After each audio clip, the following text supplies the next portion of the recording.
worst possible thing you could say when you walk into a car dealership. I spent 5 years with Mercedes-Benz, 5 with General Motors, and the worst thing a person could say when they walk in is, if you could just get me to this payment, we got a deal. So your loan's probably still like 19, which means you got to pay to get out. You're upside down. It's called negative equity.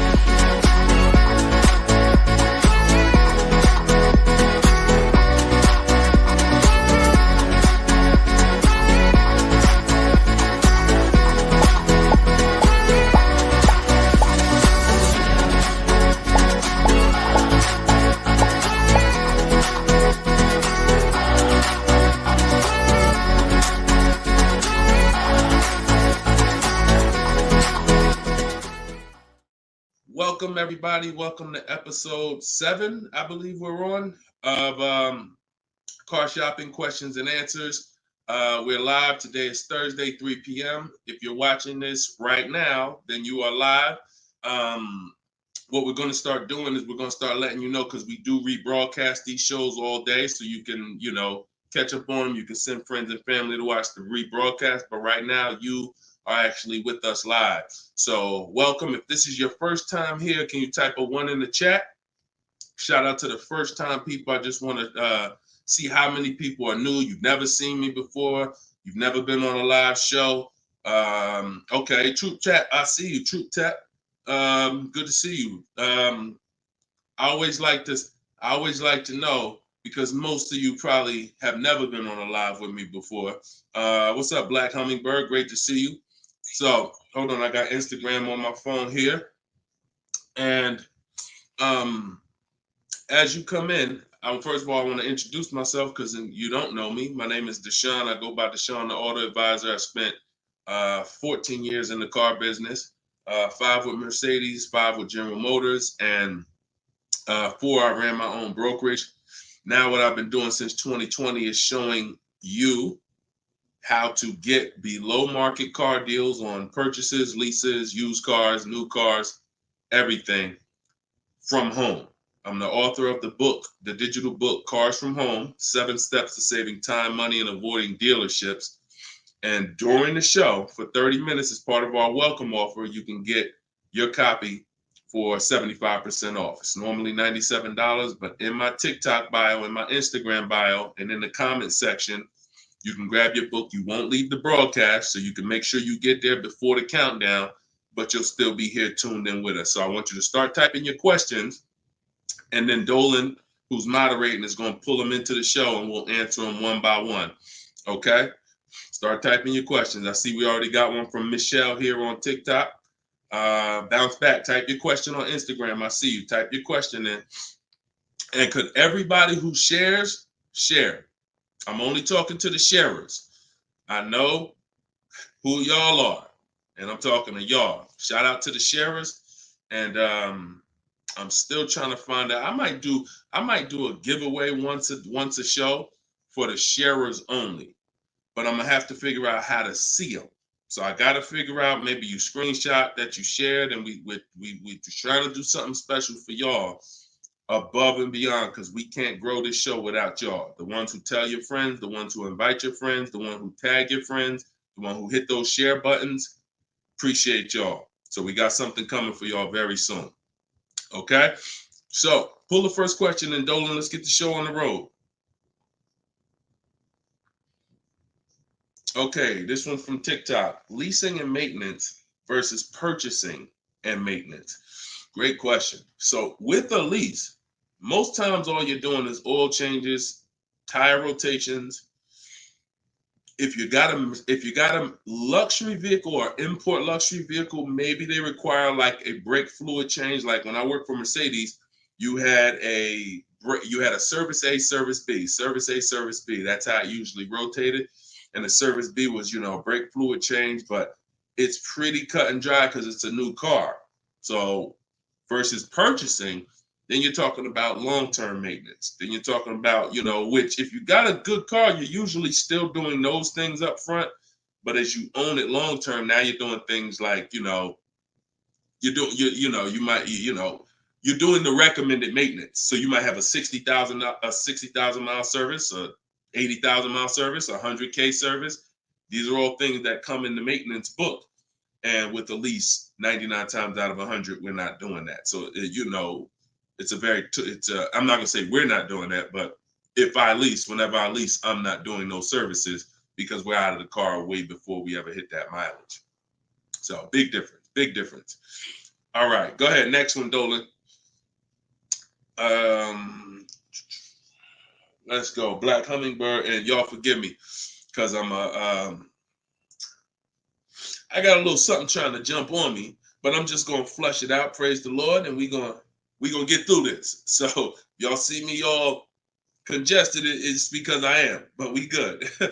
My car was totaled in an accident. Sorry to hear that. How long should I wait before I get another one? How long can you wait? You know, I'm not a fan of shopping with my back against the wall, but I'm a fan of, you know, if you are you going to be in a rental car? Are they giving you a rental? Sometimes you only have 30 days with the rental before you have to pay. I don't know if you have a backup car, but you know, that's going to depend. So what you need to ask yourself right now, because you have to replace that car eventually, I want you to ask yourself, and everyone on here, I want you to answer this question: how many years are you keeping in that car that you're buying? But first of all, who's shopping for a car now, or you will be in the next 12 months? Type me in the comments. If you're shopping right now, like Deshone, I'm in the market right now, or you will be in the next 12 months, type me in the comments. Okay, I see you on TikTok. Anyone shopping for a car? Michelle, she's shopping. Okay, if you're shopping for a car right now, or you will be in the next 12 months, type me in the comments. All right, Black Hummingbird. Yep, I see you. El Rel on YouTube, I see you. Jesus on YouTube, I see you. All right. The first question I want y'all to answer, everybody, is how many years you're keeping the next car? How many years are you keeping the next car? This is very important because this is the buying versus leasing question. How many years are you keeping the next car is the buying versus leasing question. So your Black Hummingbird, when you shop, is going to depend on how long you have. If you got a backup car, then there's no rush. If you don't have a backup car, then you need to find out, are they giving you a rental, you know, because that's going to dictate. I can't really give you any more information without knowing that. So if you want to tap in, follow up, we'll try to get your follow-up question here. All right, go ahead, shoot the next one up, Dolan, and let's see if we can get the follow-up for Black Hummingbird. I'm shopping by used. I don't even know what that means. Go ahead, Dolan. Okay, this one's from TikTok. My third live, I need a used car by June 1st, so lost.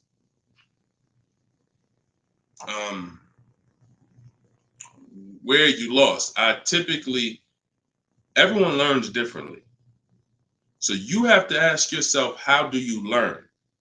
There are people on these lives, we've already gotten DMs and emails saying that people use the show, they use the strategy, and they got cars. So we've already got, and we've only been doing these shows for a couple weeks now. That's because they can learn that way. Somebody else who can't, you got to be honest with yourself, but I give you the information in multiple different ways. In my book, if you're a book person, in my video library, it's up to you.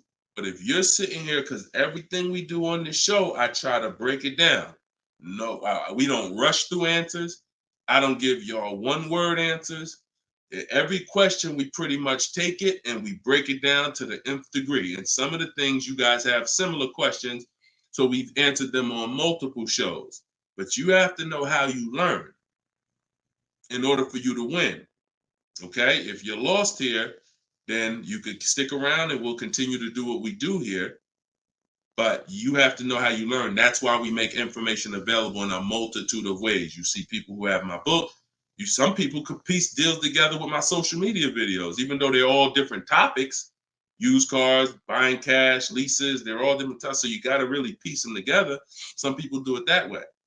It's up to you. But don't just sit there struggling, man. Not at the cost of what it costs. Not at what it costs. All my information is available and it's affordable. Some of it's free, a lot of it is free. But every single product I offer, from my coaching program to my book, it's all affordable. So get in where you fit in, brother. That's really the best advice I could give you. All right, go ahead, Dolan. Shoot the next question.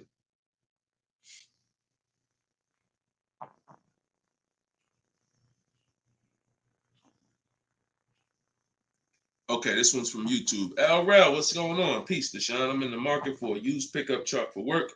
Never had one. How do I narrow down a reliable make model?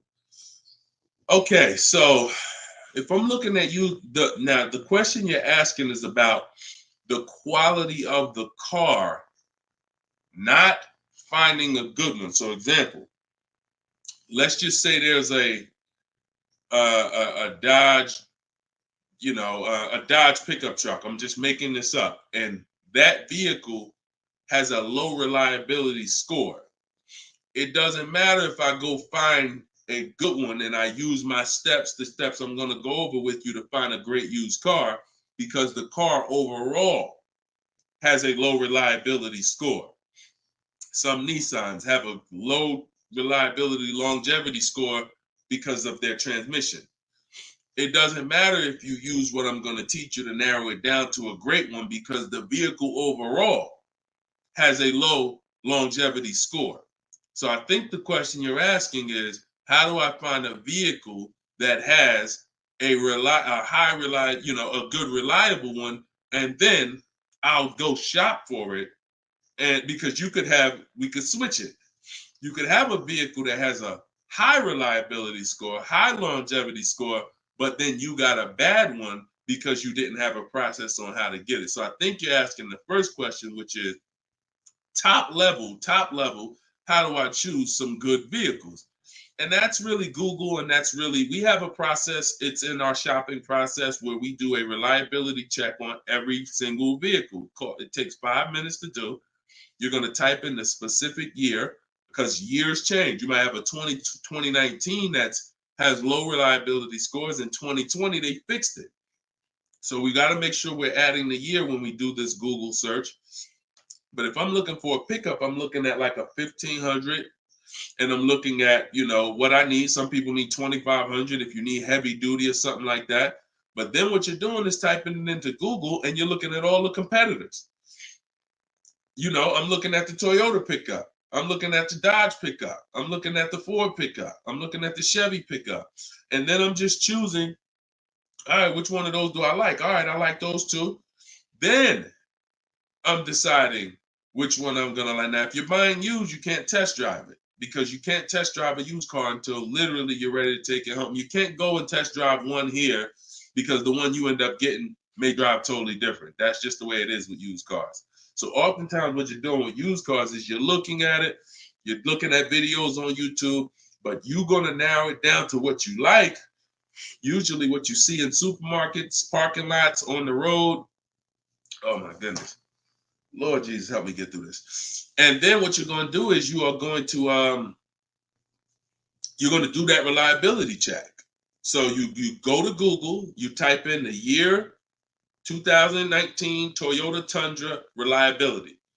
Then you're going to skim that first page. So that first page of articles is going to tell you all you need to know. If you see low scores, if you see 7 out of 10 reliability, just skim that. Don't pay attention to any site from a dealer. This is part 4. This is in my book, because this is step 4. Because the next step after this car passes this test is now we're going to shop for it. You can't skip this. So that's why this is a really good question. Some of you are skipping the process of doing a reliability, longevity, and initial quality check on the cars you're getting. And that's why you get cars that are in the shop every 90 days. It's not because you bought a bad one necessarily. It's because the car itself has a low rating. Transmission's going out on you because you didn't do a longevity check to see that that car is known to have transmission problems at 80,000, 90,000 miles. So if you skip this little 5-minute step, it could cost you thousands of dollars. So you want to do that reliability, skim those articles. And then because you're keeping long term, you're not leasing, you're going to do the same thing with longevity. So you're going to type in 2019 Toyota Tundra longevity. And that's when you're going to see what they're saying about the car long term. Does it, transmission issues, engine issues? Sometimes it'll say right at the top, these cars are known to last 200 to 300,000 miles when properly serviced. Then then the only mission is, all right, the car itself has great scores. Now I have to find a good one. Okay? That's step one now. Okay? That's where you start. Great question. Okay, go ahead, Dolan. Shoot the next one up. All right, we got Philip on Facebook. Would you say buying or leasing is better right now? Also, what about down payment with leasing? So, all right, you should never be in a position where you're asking yourself, should I buy or lease this car? Based on what you feel. Yeah, so I feel like I should buy. No, the buying or leasing question is based on how long you're keeping the car. I have something that I do that I teach called the 8-year rule. The 8-year rule says that if you're not buying a car to keep at least 8 years, you should be shopping for a lease. Reason being is there is no way for you to get a great deal on a car if you buy it when you should have leased it. Because lease deals, when you get a great lease deal, it's so good, it's so low, it's so much less money out of pocket that it will take a buyer years to catch up with you. We did a scenario in the last show where we compared this deal that one of our students got, Frina, who uses my stuff. And anyone who's using my stuff is going to get these deals if you follow my process. It's not, you don't have to be great. You could be a bad negotiator. It doesn't matter. As long as you know how to use a computer and do copy and paste, you can get these deals. But we compared her deal, which she got at $579 a month on this $65,000 car, and we compared it to a purchase, which would be literally $900, $1,000 a month. So how do we make this decision? Very simple. If you are not buying your car to keep for 8 years, you should be leasing it, because in the middle, y'all know when I break this out, if you've been on the show before, this is the depreciation scale. This is how your car goes down in value. I know some of you have been taught, I want to buy my car, I drive as much as I want. I don't want to pay for the miles. But you're paying for your miles. Because check this out. You buy your car here for $30,000. A year later, even if you don't drive it, it's no longer worth $30,000. At best, it's worth $22,000. If you don't drive it 1 mile, it's probably worth $25,000. You lost $5,000 and you never drove it 1 mile. That's depreciation. So your car is depreciating like this. Year 1, year 2, year 3. That's why you flipping these cars, buying cars, trading them in 6 months, a year. You're losing at least $5,000, $10,000, but they'll hide it in a monthly payment. See, a cash buyer, you never do this. Some of you who are like, I pay cash, you never do it. You never buy a car, turn around, I don't like the car, I'm gonna trade this thing in. Because when you come in and they tell you, well, I know you just paid 35, but we can only give you 28. I just bought the car 6 months ago. You know what I mean? I lost $7,000 that fast? Yep, at least. You're like, all right, I'm not doing that. But with a payment, they'll hide it in a payment, and you don't understand. You just lost $7,000 in 6 months. So this is how you have to see this short-term ownership when you buy a car. My car is going down in value 20% the first year, 15% the third year. It's losing thousands of dollars. But if I keep it a long time, 7 years, 8 years, it starts to level out where I'm not losing that money anymore. If you have a car outside your house right now that you've had for more than 8 years, I want you to type the number of years you've had the car. Everybody on here, we're live. This is our 3 p.m. Thursday live show. This isn't a rebroadcast. So tell me right now, everyone who has a car outside, type how many years you've had the car. How many years? If it's 8, if it's 9, 10, 12. Had somebody on the last broadcast, somebody said they had like a 15-year-old car outside. You'll notice this, Gilda, you got an 11-year-old car outside. Here's what you'll notice. Your car is no longer losing value like this every year. Your car is no longer losing value like this every year. You're going to look and say, if let's assume right now, Gilda, your car is worth, I'm just making up a number. I don't know the car, nothing. Let's say it's worth $8,000. A year from now, it's going to be worth close to $8,000. Probably worth $75,000. That means you've won.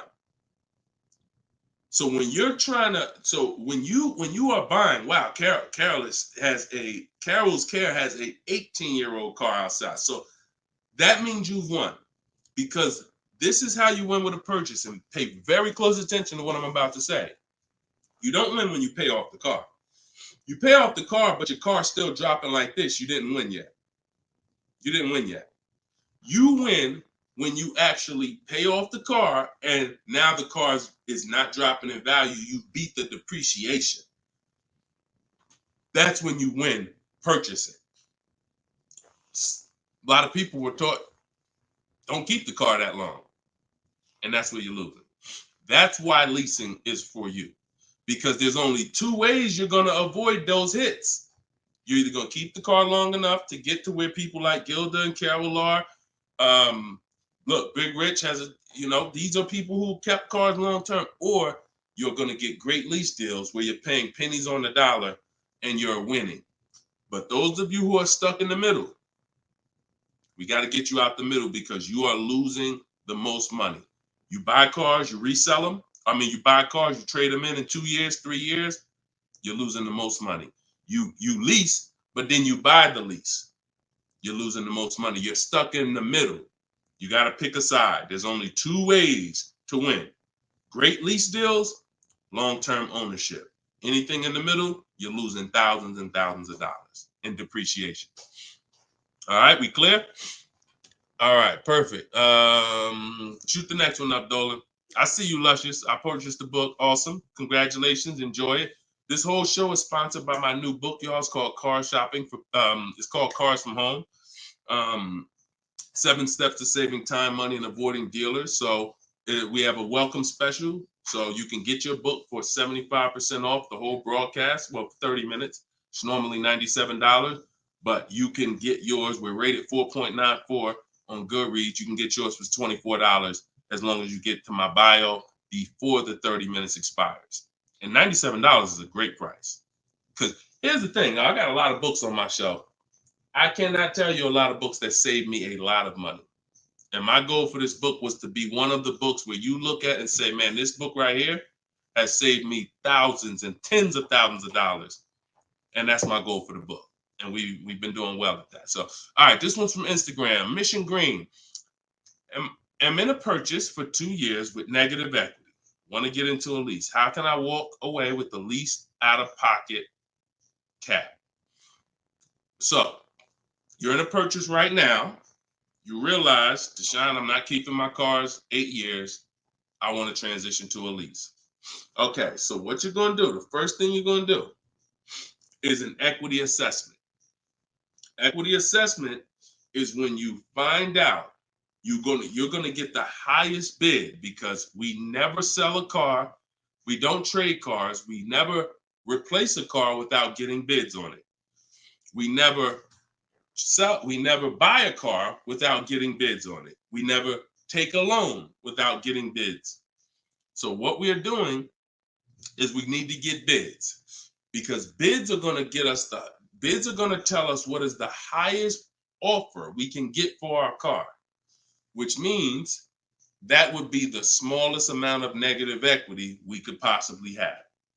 So as you get these bids, you're going to get your payoff from your bank, call your bank, get your payoff, then go to CarMax. We like to get 6 bids. CarMax, Driveway, Carvana, Kelly's Blue Book Instant Cash Offer. Do not use kellysbluebook.com. It's nothing but a marketing website that it does us no good. Kelly's Blue Book Instant Cash Offer. Auto Nation Sell My Car, and Car Guru Sell My Car. Now, that'll get you 6 offers. And once you have those 6 offers, you'll know this is what my best case scenario is when it comes to my negative equity. That's my best case. There's 2 ways to get out of negative equity and get a car. There's 3 ways to get out of negative equity, but one of them doesn't lead to a car right now. So we're talking about the first option. That's what you do, and you want to pay the difference. So you're going to get all those bids, and you're going to look and say, okay, I got a $4,000 negative equity if I sell my car to AutoNation. They're the highest bid. Highest bid, $4,000 negative equity. I would not be taking any other money other than the putting it to the negative equity. If you got $4,000 in your pocket or anything and you're like, hey, should I put this down? No, we're going to get the next car with no money down. We need to minimize our negative equity by taking the highest offer from the online bidders. Now, once that happens, we close the gap, and that's the way to move. That's the best case scenario. So if you can't do that, then what you're going to do is you have to trade. This is the only time we trade cars. There is no other time where we are going to trade a car, because you don't get the most money trading a car. You don't get the most money trading anything.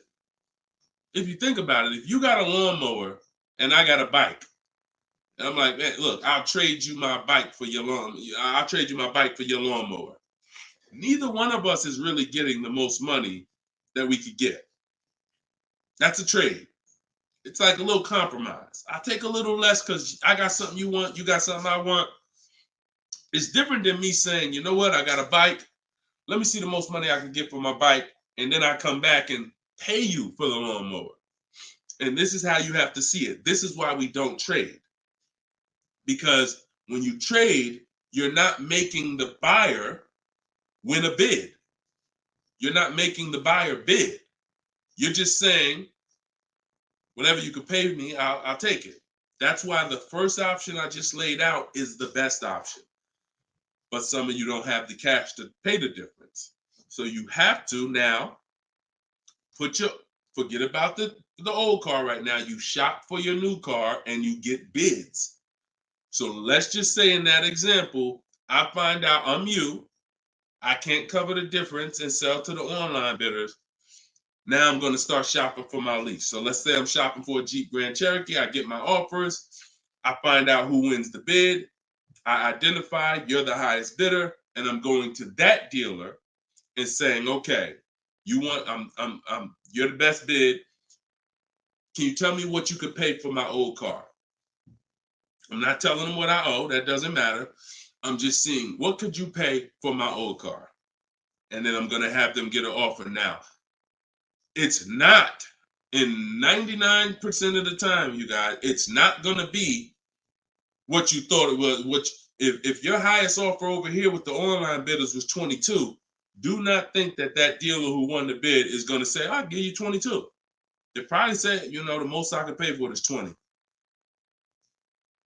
And you have to take it because they can't win both bids. That's just almost impossible. The fact they're going to outbid all their competition on the car you're trying to buy from them. So I beat all these other Jeep dealers to win your business, and I'm going to beat CarMax, Boom, Driveway, all these other companies and pay you more for your trade. That's not going to happen. So that's why I say the first option is the best, because the second option, you're going to have more negative equity because the dealer cannot pay as much as the online bidder. So now that's what you would do, and you would tell them, okay, please add it to my deal, and you'd have to roll it into the lease over there. Third scenario where you can't get out is if you have too much negative equity. You're either going to need cash or you're going to need to pay the loan down. It's that simple. Because when you bring that negative equity over, the bank only has a certain amount that they're going to approve. If you're buying a $40,000 vehicle, they're not going to approve $55,000 because you got all this 10 grand negative equity, 12 grand, you're just trying to slap it on. You can have a 900 credit score. That's why I call negative equity the bad credit for people with good credit, because it can literally prevent you from getting a car. So that's when you have to pause, or you got to put money down to try to get within the loan to value ratios. And that's why I say stay out, get out of negative equity and stay out of it. And 99 times out of 100, the reason for your negative equity is you don't lease. You don't lease. You buy cars, you take out 5-6 year loans on them, God forbid longer, 7 years, 8-year loan, and then you trade those cars in before the loan's paid off. That's what's happening 99 times out of 100 to cause people negative equity. And we got and that's the cause. So I just gave you the solutions, but I also want you to know the cause. And that because you're already moving to a lease, you already understand, which is good for you. You already understand, all right, I'm not buying cars anymore until I want to keep something 8+ years. I'm going to start leasing. So this should be your last time ever having negative equity. Okay? Great question. All right, Dolan. Let's throw the next one up. Great question, Mission Green. All right. We are live, y'all. It's our Thursday, 3 p.m. live show. Shoot your questions in. Dolan's going to pull them in one by one. We're going to try to get through as many as we can. What's the best way to start about negotiating from the online price? Is this for a new car or used car? This is RT. I don't want to mispronounce your name. How do I get your book? S. Lewis, it's in the comments. Dolan, can you make sure we got the comment for S. Lewis here on YouTube? For those on YouTube, in the comment, we should have a pinned comment where you can just click it. You go to deshonsbook.com, or you might be watching us on a screen. If you're watching us on a television screen, you can scan that QR code with your phone, and you can get it that way. If you're watching us on TikTok or Instagram, you can go to my bio. There's a link in my bio, and you can grab your copy. And you won't leave the broadcast. You'll still be able to hear us, but you can get your copy before that 30 minutes expires and the book goes back up to $97. Okay, when are you really live? I'm live right now, TFD. I don't want to mess up your name. So, all right. So I can't wait for you to answer, but what's the best way to start negotiating from the online price? So let's just assume are you talking about a used car? If you're talking about a used car, here's what you got to know. There's two types of dealers. One dealer posts great prices and sells cars very fast. That's I didn't witness this until I worked for a Lexus deal. I worked for Lexus for like 6 months. It wasn't for me. Great car, but it wasn't for me as far as the dealership. It's just I had already sold Mercedes. Mercedes was a little bit more exciting clientele because it's just a bunch of different people. There's luxury people, there's sports people, there's performance people. So I went back to Mercedes. But what I saw with this dealership was big on volume. Great price, not going to mark the car up a lot. So if you come in thinking, or if you call thinking, hey, take $3,000 off because you're programmed to negotiate, you're not programmed to know a good price. See, when you know the used car market, which is what I teach, this is what I teach in my book, it's what I teach on the show. You need to know the used car market because, and remember what I'm about to say, this is very important. What's hurting you is you don't even know a deal when you see it. I've had people who are looking, I'm literally making them an offer that I know the dealership is daggone my manager don't even want to do this deal, but they need it. We need the deal. We behind on our numbers. I'm selling the car. We ain't making, it's like pretty much a break even triple net deal. And they're still looking and questioning it. There's nothing we can do. And the reason why I never get in that situation, and the people who listen, if you listen to me, you'll never be in that situation, is because when you have multiple offers, you know a deal. See, the reason why those people would question if this was a deal, they didn't have enough offers. They didn't see that there's offers $2,000, $3,000, $4,000 more than the one I was making them to know confidently, Deshone, this is better than every offer I got so far.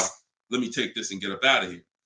So you don't know a deal when you see one, and that's hurting you because someone who knows a deal, like me, or like somebody that listened to me, give you an example. Some of you are in the same town as some of you have my book.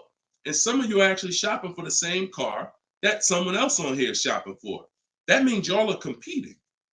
So someone who's using my stuff and who knows a deal and who's sitting here talking to multiple dealers while you looking at one dealer slow and doing this, they're going to get that car out of before you even have a time to wonder if this was a good deal. Oh, you know what? That is a good deal. Let me call them back. That car's gone. It's gone. So that's the first type of dealer. They price the cars to sell and they're not going to be online for more than 24, maybe 48 hours, and they're gone. The other used car dealer is dealers who price them high and they prepare to negotiate. They're ready because they know people want to see a discount and they're waiting for somebody like you to come in and say, okay, knock $2-3 grand off, you know. But if they're overpriced, what does it matter? If you're overpriced $3,000, $4,000, $5,000 and you take $3 grand off, you're still, it wasn't the best deal. So don't think so. Some of the best used car deals, when I bought my Infiniti truck, he literally only had $800 he could give me when I got there. I didn't ask for it when I was on the phone because, again, what I say, I'm trying to teach y'all the psychology. I don't want you to know everything that goes on behind the scenes. I just want you to know what to do. But every now and then I got to tell you why you should be doing this. When that car comes on, and that dealer knows this is the best price in the market, this car is not going to last for 48 hours. You call them and say, hey, could you do another 1,000 off? Click, not even interested. One, the car just got here. I don't know who you are. I don't know if you're serious. Listen, we ain't got no time for that. What we do when we find that best car is we know we've done all our research online from home. I'm on my way. Only thing I need to know is, has the car been smoked in? Because I can't see that online. That's the only thing. We verify that there's no fake fees, because some dealers will price a car low and then they add fake fees because they want you to come without even asking them about the fees. And the second type will, hey, the car's been smoked in, and if you don't ask them, you'll get there and be like, oh, car smells like smoke. That's the only two things we verify. No bogus fees. Nope, hasn't been smoked in. I'm on my way. Then when I get there, we test drive. Car meets our test drive. All right, boom. Can you do another 500 off, 700 off? Because I already know it's the best price in the market. See, when you know the market, you negotiate intelligently. When you don't know the market, you come in, hey, listen, take $3 grand off. You don't realize you look ridiculous. I don't want you looking ridiculous saying, yo, man, I can't do it. You haven't done your research. I don't want you leaving, oh man, that dealer don't want to make a deal. No, you didn't know a deal. And you leaving and you like, oh man, I'm gonna find somebody. So this is the science of car shopping online. This is the science. You gotta be able to know, is this car the best price in the market? If so, I'm not gonna ask for any discount until I get there. Because once they see me, I drove it, they know I'm serious. I know the car's the best price in the market. Hey, can you do another 500? Even if they say no, I know they won. All right, I won. But if they say, yeah, listen, I wouldn't normally do it because the car just got here, which is true. I know that. But, you're here. We want, all right, $500, we got it. Or, hey, look, can we split it? I really don't have the room. In which case, we know they're telling the truth because we know the market. You got it. We'll do it. This is how you get below market used car deals. You don't just stumble onto them. You get what I'm saying? Is everybody clear on that? Type clear if y'all are following what I'm saying. Clear if you're following what I'm saying. You're not going to accidentally stumble into a below market deal. It takes strategy to get below market deals. If everybody could get below market deals, they wouldn't be below market deals. They'd be average deals. Does that make sense? All right, glad we clear. I see you, Michelle. All right, shoot the next question up, Dolan. Let's roll. Let's keep it going. I see you, Rose, on Facebook. All right, Blooming Chosen One from Instagram. Almost done closing at 1%. Let's go. Come on. Come on. That's what I want to hear. Come on. If y'all don't understand, Blooming Chosen One is about to close a 1% lease deal. That means her lease pay, I'm assuming that this is a woman. I can't see, so forgive me if there's no picture. She's about to close a lease deal at 1%. which means her lease payment is 1% of the MSRP, no money down. I just want to make sure it's clear, chosen one. We don't, if it's money down, it's not 1%. It should be like $400 a month. I'm giving you $400, car's $40,000. That's 1%. So, any tips on techniques for finding great deals on insurance? I use Insurify or I use Jerry. These are apps that shop on websites that shop multiple carriers.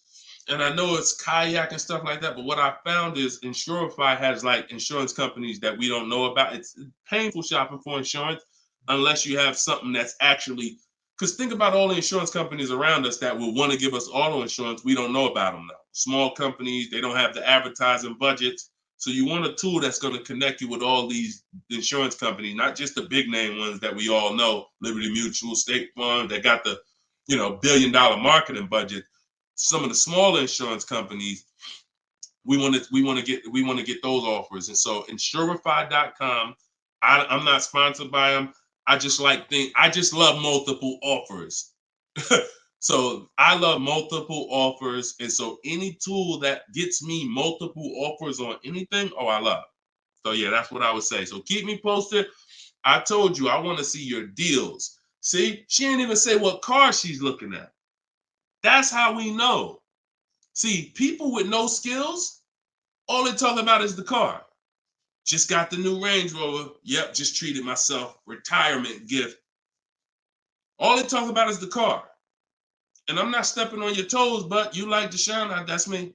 That's me. I know who I'm talking to.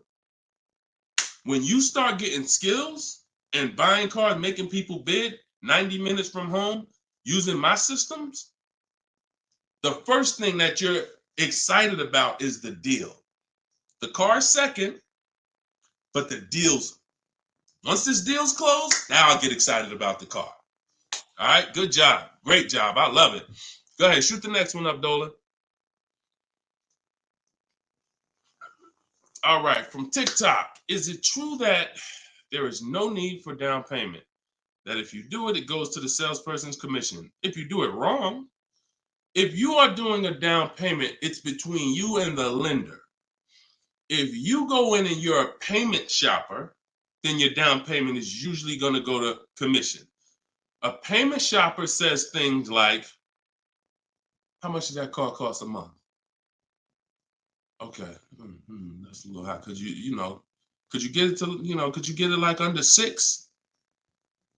As a payment shopper. No idea about the numbers, just talking about payments. If you stop doing that, and if you've done that, see, I don't want to, look, I hope we're building a community here where people could be honest. If you've done that, type ouch in the comments.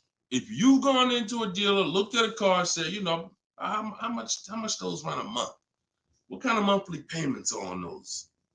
And I know that there's some people who are not gonna be honest, but this is how a lot of people shop. It's a payment thing. Yeah, okay. I appreciate it. I see. All right. I see we got some. All right, we got some people being honest in here. I see you. I see you, Michelle. I see you, Bye Lion. Not Michelle. So that's where you get in trouble. So what do you do outside of that? You separate the payments from the car.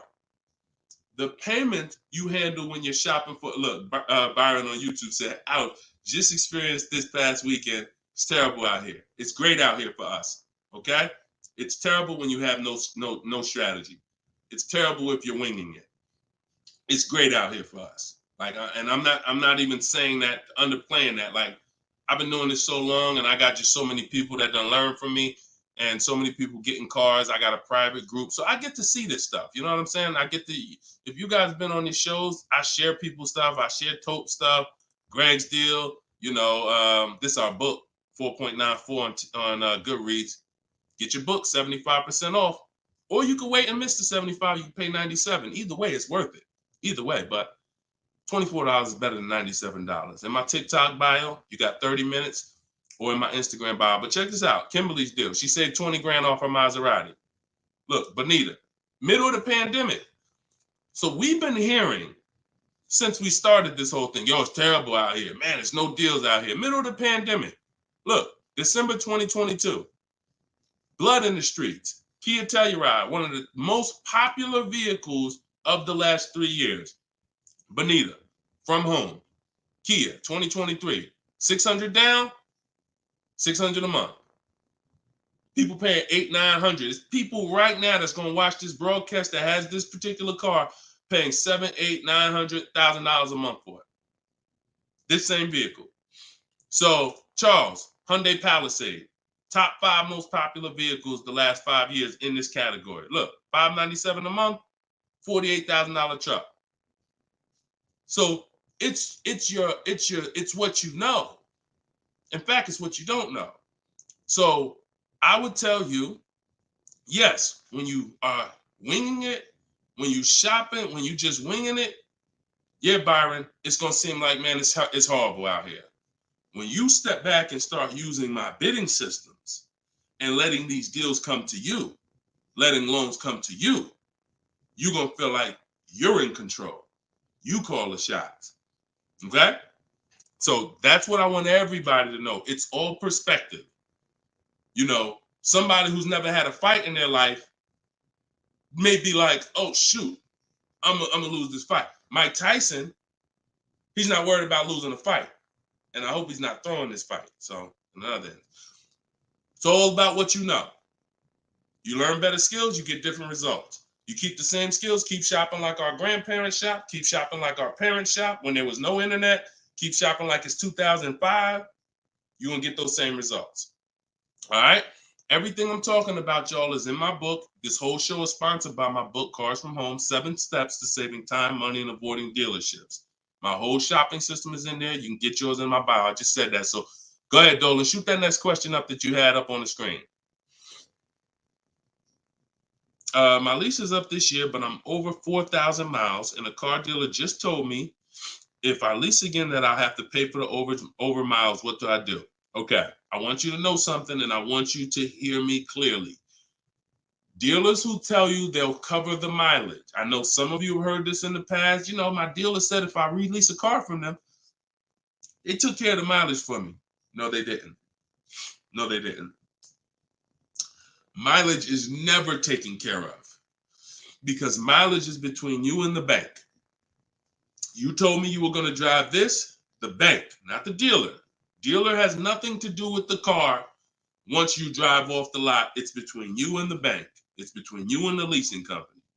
So when you go over miles, the bank says they told us they were going to bring this car back with 36,000 miles on it.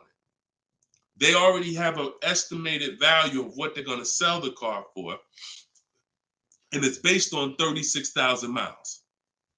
That's why if we're under miles, we always do an equity assessment. You're going to do this either way, Miss B, but this is one of the main reasons when we're under miles, it doesn't matter, because if we drive less than we told them we were going to drive, we want to see if there's any equity that we can actually pull out. If you didn't know you can sell a lease, yeah, that's another discovery.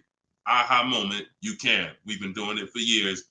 So, but going back to this case, if you're over miles, you got to pay for it because you can't give it back to them. It comes out of their profit. So what do we do to try to minimize this? One, we don't let a dealer tell us we're going to work this out for you. We have to do our own equity assessment. So you want to see what your position is. You want to call the leasing company, get your payoff. This is the second step in my process. Once you know whether you're going to buy or lease again, that's step one. Now, if you have a car to replace, you own it, you lease it, doesn't matter. Anything you're replacing, we got to do an equity assessment on it. So we're going to call the bank, get our payoff. If it's paid off, obviously we don't have to do that. And then you're going to get that payoff, and then you're going to get those offers I talked about earlier in the show. If you missed it, I don't want to go through the whole equity assessment process because we already did it. And for the people who've been on here, I don't want to repeat the whole thing. But if you go on YouTube, if you go on Facebook, you'll be able to see the broadcast. Go to the section on equity assessment and follow that process, because you need to see, can I sell this vehicle and break even, get out of it, or if I have a mileage penalty, you know, does it make more sense for me to actually get out now, which in a lot of cases it probably won't because you have payments remaining. So if you got out now, see, if you sell it, it's clean. So if you sell it, and it goes back to what we were talking about with what somebody asked the question about the negative equity. Let's just say I'm you. I do my equity assessment. I find out to get out of the lease, I got to contribute like $1,000, but I could get out now. When I sell a lease, there's no penalty. It's literally no payments due, nothing. It's everyone's whole. That's the only way everyone's whole. My second option is I got to account for the payments I have left on my contract. If I got 5 payments left at $500 a month, that's $2,500. Does it make more sense for me to get out now and pay those payments? Probably not. Or does it make more sense for me to just wait and take the mileage penalty? So those are the 3 things you're comparing. Selling the car, and you're seeing what's the least money that comes out of my pocket. What's the best of those things? Selling the car, getting out now and taking the payment hit, because all those payments are going to be due. They're going to have to be rolled over to your next vehicle, or driving the car until you get close to the end of the lease, and maybe maybe it depends on how much you drive per month. And maybe you're 8,000 miles over, and that's a $2,000 mileage penalty. So these are the things you have to think about. But I'm telling you that if you just walk into a dealer and say, hey, could you work this up for me? Now you don't even have the luxury of guaranteeing you got the best price on the car. So now, because they see you as desperate, oh, she needs help.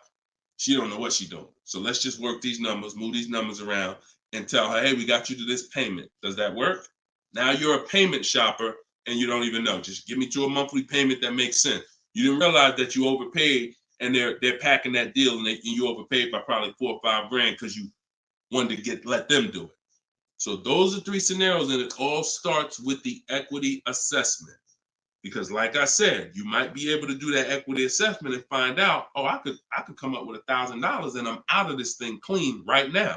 Or you might break even. It depends. That's why it's always an equity assessment. Equity assessment is probably everything in our process is important, but my God, skipping the equity assessment, you're skipping probably half of your transaction. Okay? And if you don't know how to do equity assessment, watch the show earlier. If you have my book, it's all in there. It's up to you. Go ahead, Dola, shoot the next question. Bought your book. Thank you for doing this. Thank you, Michelle. Enjoy it. Use it. Use it and win. For the rest of your life, use that book. And it's a digital book, so you don't have to worry about when it needs updating. I just update it. You'll open it one day. Like, let's say you get your car now. A year from now, you open up that book and you're like, all right, I need another car. My spouse need a car. My child need a car. Man, wait a minute. There's different stuff in here. That's why you always keep the email I send you with the master link in it, because that's where I update the book. All of you who got the book, when you download it, don't save the email, because when you click that master link, that's where I update the file whenever something changes. So, and I couldn't do that with a print book. I can only do that with a digital book. Yeah, don't worry. I don't do trades, J. Paul. So if you ever see somebody selling crypto, all of that, like anybody with a decent amount of followers is going to have knockoff accounts. Like, I do car education. That's all I do. I don't do crypto. I don't do none of this other stuff. It's been fake Deshone the Auto Advisor accounts since we was on TikTok. We got 1.5 million followers on TikTok. The fake Deshone the Auto Advisor account started popping up. Nothing we can do about it. You got to watch it, though. Watch it. Okay, this one's from Instagram. Considering a lease of a Lexus electric vehicle. First time lease customer. Do you have any advice shopping for a lease premium electric vehicle? Same process. Same process. My system doesn't change. I'm gonna tell you, there's only one scenario where it changes, but electric cars, look, doesn't matter. Look, Look at Sean. Bids. F-150 XLT electric. Bids. $73,000 vehicle. He got it for 57. He saved over 20 grand. Bids. That's electric. Electric. You don't know what rebates there are. You don't know what's what. Rolls Royce. Bids. Popular cars. Bids. Exotic cars. Bids. Doesn't matter. Process is the same. The only time that bidding is not called for when purchasing the car is with Tesla or any manufacturer where the price is set. No matter where you go in the country, it's the same price. You buy Tesla in New Jersey, same price in California, same price in Minnesota.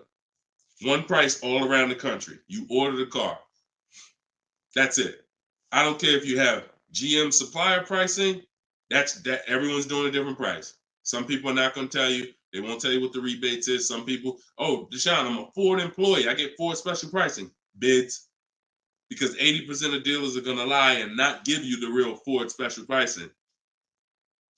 Everything is bids. Put everything under there. All right? Go ahead, Dolan. Shoot the next one up, brother.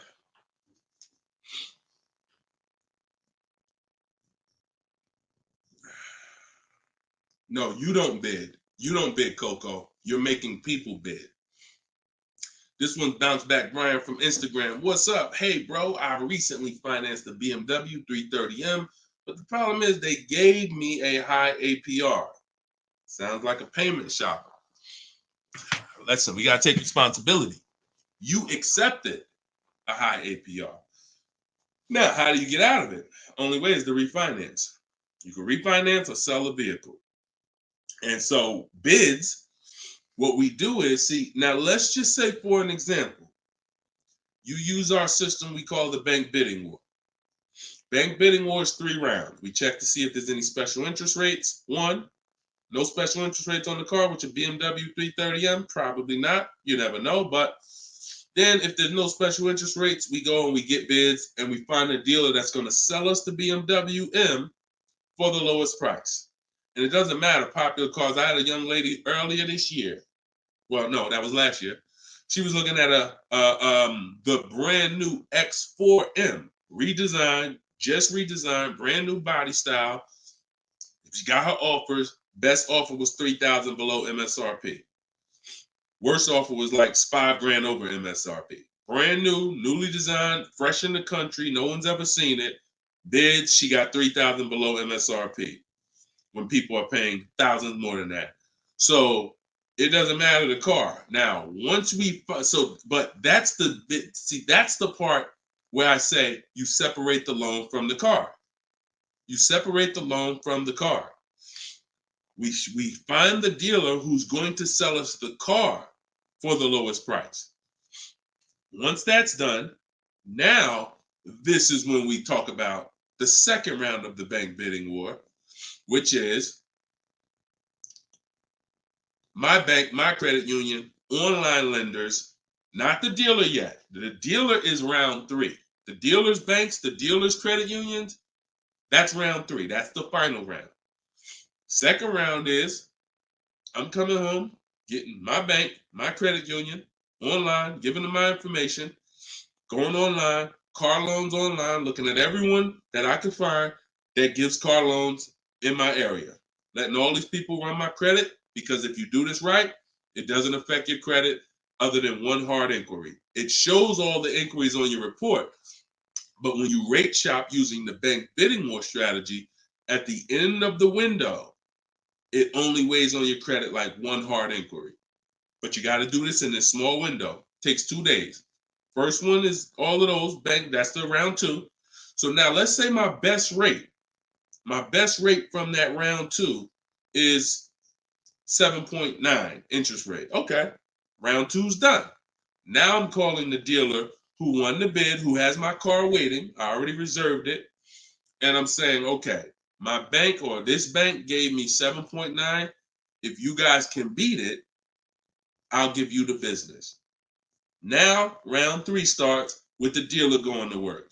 That's when the dealer's bank. See, the problem is the dealer was your first offer for financing, or one of your first offers. The dealer, when properly done, is our last offer. And so if he came back and at the end of those rounds, 8.99 was the best rate, you wouldn't have a question. You wouldn't be questioning it. You wouldn't be saying, oh, man, how do I get?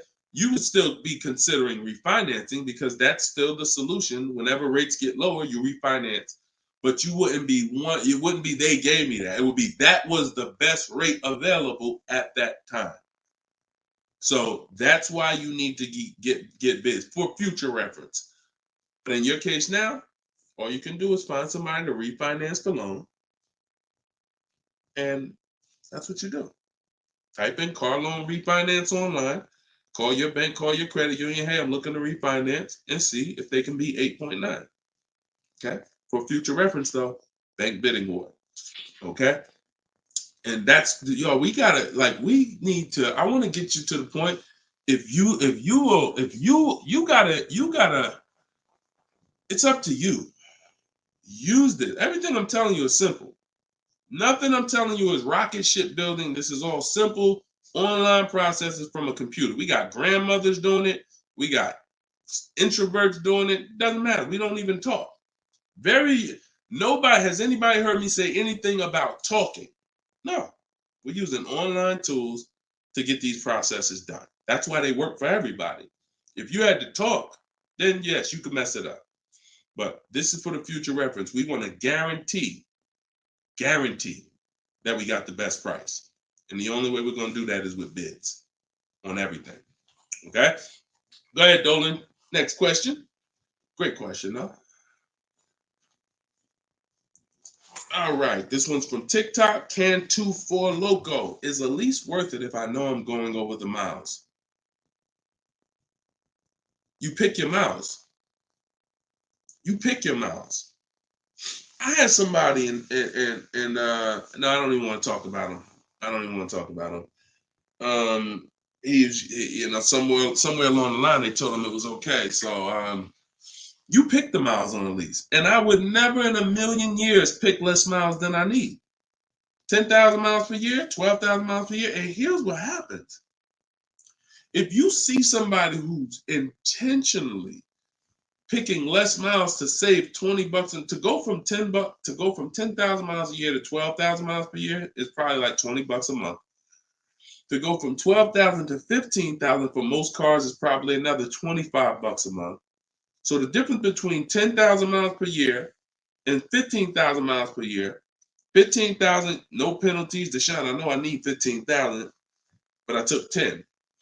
So you're going to do 15,000 anyway, and you're going to be penalized for the 5,000 per year over at 25 cents a mile.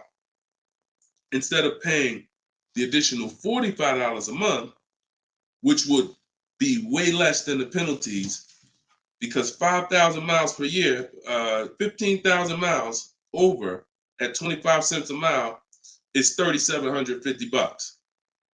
$45 a month times 3 years is $1,620.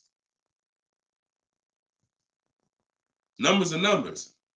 $45 a month more to my lease contract from the beginning, because that's the mileage I really need. I'm paying $1,620 extra over 3 years to have a comfortable lease experience, no penalties, and I can enjoy my lease. Versus taking 10, knowing I'm going to drive 15, and then looking and saying, Dad, I'm over miles by 15,000 miles, and how can I avoid this almost $4,000 bill that's coming? Choose your mileage wisely. Deal structure. Step 3, I got a whole step in my process on deal structure. This falls under deal structure. So we never take a lease knowing we're going over the mileage. We just never do that. We're setting ourselves up to not enjoy the lease. For what? That's it. Step 3 in my process, I got part of deal structure. I got a section in my book on this, is choosing your mileage wisely, where you look and estimate how much you drive, Or if you have a car, you just look back and say, all right, I drive 12,000 miles per year. You can look back at what you drove. If you don't have a car, then you're just going to look and say, all right, how many miles do I drive to work? Okay, and you add the miles up, and you'll see throughout the year. Oh, plus I'm gonna take a vacation. I want to go down. I want to go on vacation 2 times a year. That's gonna be another 1,000 miles each. All right, perfect. I need 14,000 miles a year. It's a 5 to 8 minute exercise, but you haven't been taught to do it. So there's nothing in my. I don't skip anything because I've been doing this since 2006. I've seen thousands of scenarios working in dealerships, General Motors, Mercedes, thousands. And every time I see something that is horribly wrong, that's costing somebody money, I just made sure I added it to my process. Okay, I'm gonna make sure anybody who listens to me doesn't do that, because this is what happens when they do that. So we got to choose our mileage wisely to actually enjoy our lease. Okay. All right, y'all. Look, we hit 1 hour and 6 minutes. I'm gonna wrap it. I usually try to go like 1 hour and 15 minutes, but as y'all can see, I'm actually struggling to get through this. I need to go and get me some tea, and that's what I'm gonna do. This is our second show for the day, and some of you may be watching us on a rebroadcast, but right now we're live. We've been live Monday, Tuesday, just so y'all know, and I'll probably have a link in my bio by tomorrow to our calendar. But most days we're going live Monday and Tuesday, Thursday and Friday. We're going live at 12 noon Eastern time, 3 p.m. Eastern time. So that's when our show is going to air live. And every time you see us on a rebroadcast, we're going to have a sign on the top that says rebroadcast. So y'all know, okay, this is a rebroadcast. In case I couldn't watch the whole show, I was at work. So we rebroadcast all the time. But yes, always a pleasure, y'all. Let's keep winning. Shout out to the people who got my book. I appreciate y'all. Thank you to those who reviewed it, who helped us get to 4.94 on Goodreads.com. I appreciate you, and continue to use the book and continue to unlearn the bad stuff you learned about car buying. If you don't hear me say it, that's because I don't do it. And no one who listens to me does it. You hear somebody say, yeah, I was in the dealership. I was in there like 4 or 5 hours, but man, I was using what Deshone teach. You wasn't using what I teach, because we're not in dealerships more than 30 minutes. 30 minutes, tops. If we in there for more than 30 minutes, you could clearly say, this ain't what Deshone teach, because I'm only here to test drive, or I'm only here to pick up my car if they don't deliver. That's the Cars from Home way. So you can get your book in the bio, 75% off, as long as you didn't miss the countdown. Even if you missed it, it's $97. Great price, but all right. Let me get up out of here, y'all. And always a pleasure. God bless y'all. And make sure you like and subscribe if you enjoyed the content. Tell a friend. All right. I'll see y'all on the next show. God bless you all.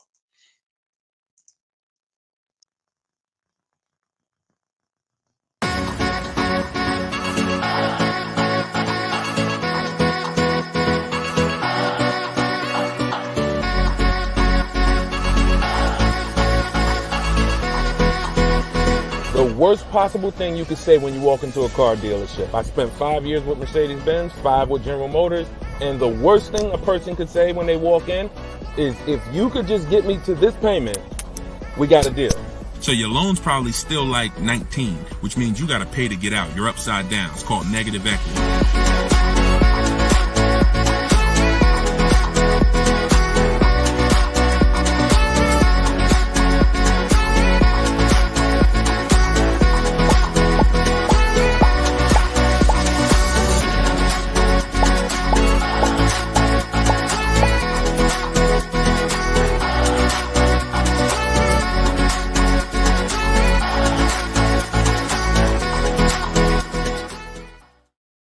What is going on, everybody? Welcome to episode 9.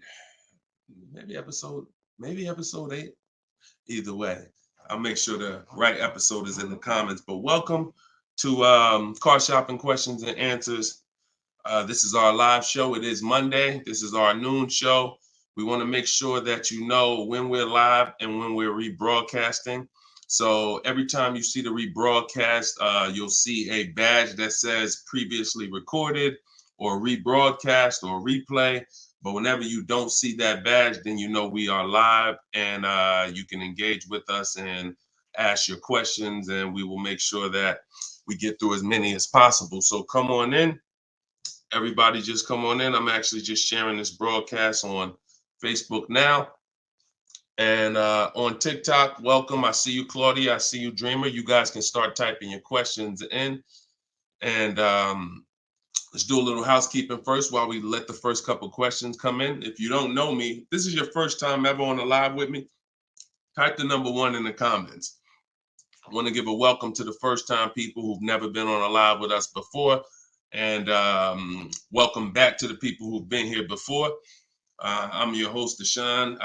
I'm known as Deshone the Auto Advisor. I spent 14 years in the car business with Mercedes-Benz, General Motors, and running my own brokerage. And now what I do is I teach people the science of car shopping from home.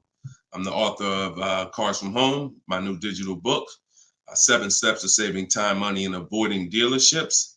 And everything that I talk about, everything if you've seen any of my social media videos, everything is based on one of the 7 steps in our shopping system. So we don't hold back.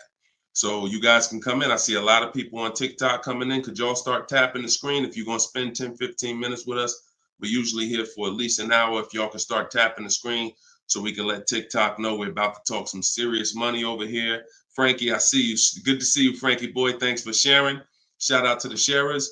And whenever we have the first question, we will certainly get down to it. Also, if you, all of you do have the opportunity to get my new digital book at 75% off. I always like to let you know about this welcome offer. The book is normally $97 and it's currently 4.94 stars on Goodreads.com. So thank you to all of you who have taken the time to rate the book, to review the book. But most importantly, thank you to everyone who's using the book so that you can stop car shopping like our grandparents. No offense, but most people are shopping the way our grandparents shopped before there was internet, before there was leverage. And my mission is to show anyone who's willing to listen how to stop doing that and how much money that's costing them today. All right. Did we get the first question yet, Dolan? If not, then listen, you know I could keep talking. Okay, here we go. Instagram. Shout out to Instagram. All right. How long should you wait to refinance? It's a good question. I would refinance when it makes sense. If you have rates are high right now compared to where they were a year ago, 2 years ago, 3 years ago. So if you guys are in a higher interest rate than you could qualify for today, then you want to refinance as soon as possible. If you have an 8% rate and you could refinance to a 6% rate, you guys know on this show, if I talk about the money, 2% on a $30,000 loan is thousands. That's not hundreds. So if you have it, on some of you have improved your credit. So you may have had a lower credit score a year or 2 years ago when you got your car, but now your credit score is higher. So you want to make sure you are following this guideline though. Most of the people who want to loan you money want you to take more for longer. That's just what they want you to do. I am of the mindset of you don't want to stretch the loan out long. You don't want to stretch the loan. You don't want to stretch the. So if you've already paid for a year or two, you don't want to stretch the loan out longer because they'll want you to take it longer. They'll tell you right up front, if you take a 6-year loan, your payment's going to be this. Meanwhile, you've already paid for 2 years. Don't fall in love with the new lower payment. Fall in love with paying as much as you can at the higher interest rate. So if you can pay a higher payment for 4 years, pay the highest payment you can to get the loan out of the way faster. Don't be tempted to stretch out the loan and go longer with it. Or else you're falling into that trap. Like I said, people want to loan you money, want to lend you more for longer. They take it for 6 years. You could always pay it off earlier. They're hoping you don't. Okay, so that's typically the rules of thumb that I like to follow. All right. This is from Instagram. Well, this is Luna. I was desperate and just got the first deal. I set a very high payment. Can I refinance for a smaller amount? Luna, weren't you on the show a couple days ago? I was desperate and just got the first deal. I set for a very high payment. Can I refinance for a smaller amount? It's probably going to be early for you to do that. Did you? Hold on one second. If you hold on, let me open the Instagram comments so I could actually see. I know Dolan's bringing the comments to the show, but I want to make sure I could actually see the Instagram comments. Hold on. Okay. So because if you just got the vehicle,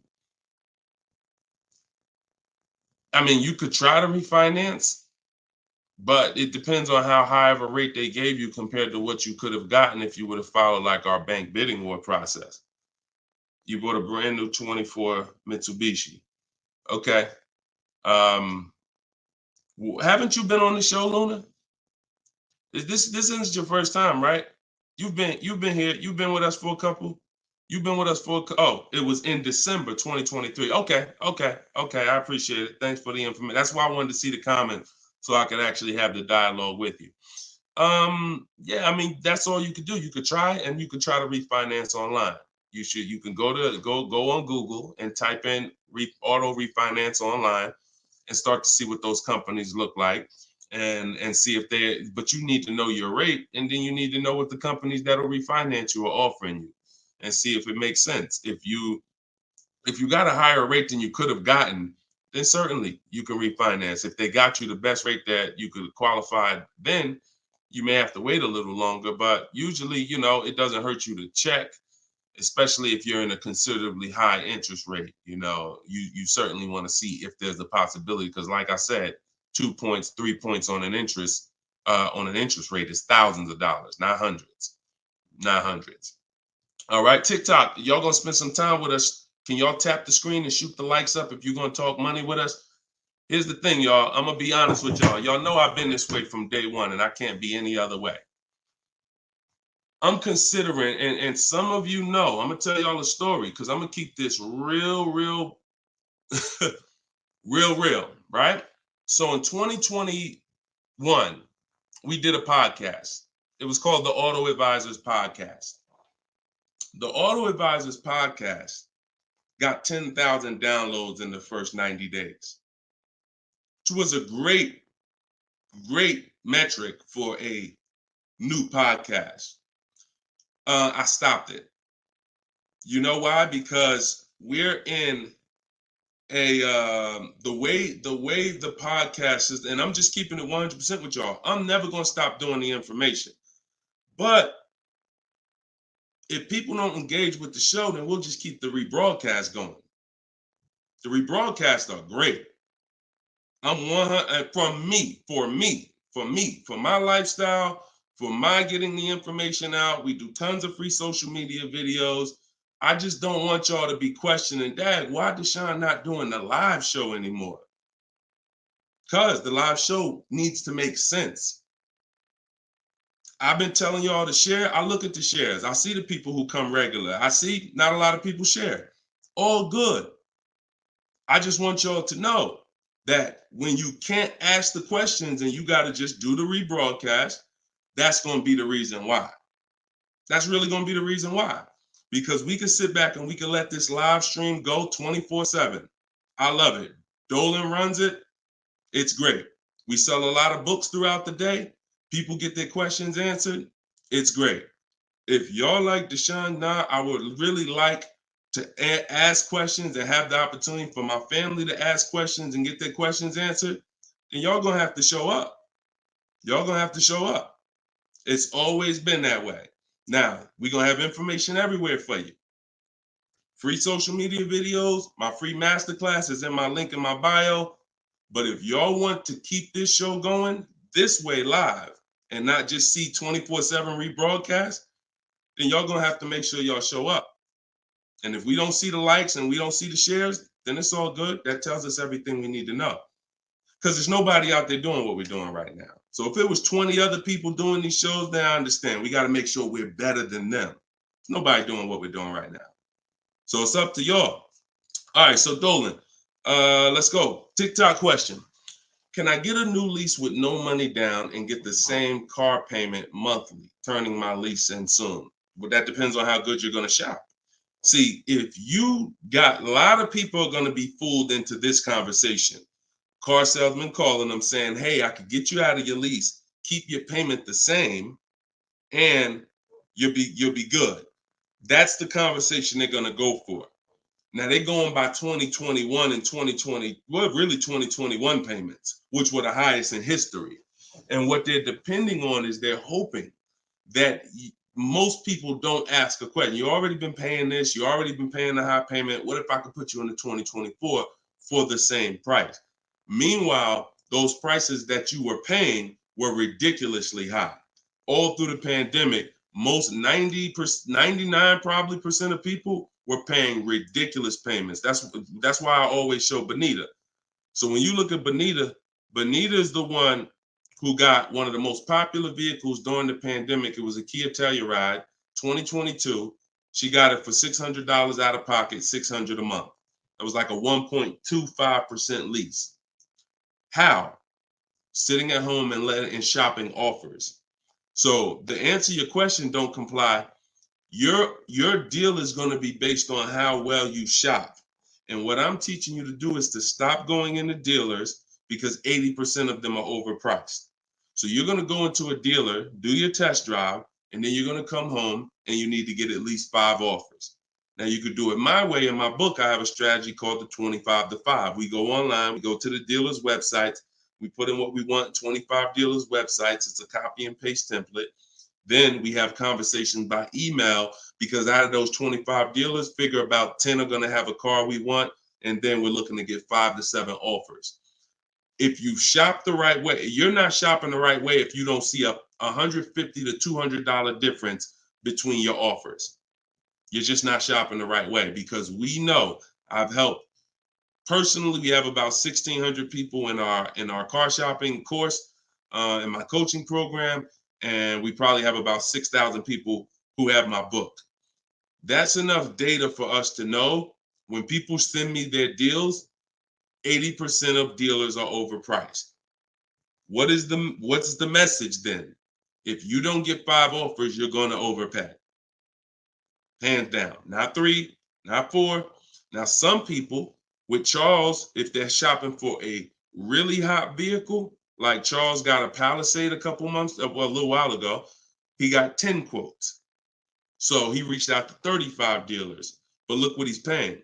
$48,000, almost $49,000 vehicle, he's paying $597. And both of those deals were no money down. So if he didn't know how to shop, then he would be paying $700, $800. Some of you may be looking and saying, Deshone, man, I got a Palisade and I pay a lot more than that. Or, hey, but that's going to depend on how you shop. You must get at least 5 offers if you're truly going to see the bottom of the market, because 80% of dealers, 4 out of 5 are overpriced. So certainly you could do deals with no money down. It's not even a question. And don't pay attention to commercials, because what you'll see is neither one of those 2 deals that I just showed you were from a commercial. They'll probably, when you look at what a commercial says you can lease a Kia Telluride for, especially or a Palisade for, especially a $50,000 Palisade, it would be a lot higher than this, and it would be with 1,000 down plus tax plus fees. That's why you can't pay attention to commercials. So that's the answer. Don't pay attention to commercials and get at least 5 to 7 offers. If you do it my way, it's quick. Takes about 20 minutes to contact all the dealers, and then you're using my email templates. Because what you got here, this is very important, you guys that are going to have conversations with dealers by email. You must know how to keep the conversation on your terms. You must know how to keep the conversation moving forward when people ask you, hey, can we get on the phone? Hey, can I get your phone number to call you? Hey, when can you come in? You must know how to have the conversation stay on your agenda. That's why I wrote the scripts. But even if you're not using my book and my scripts, make sure you are committed to staying the course, that you're not getting on the phone, you're not coming in, and that you're going to be shopping from home.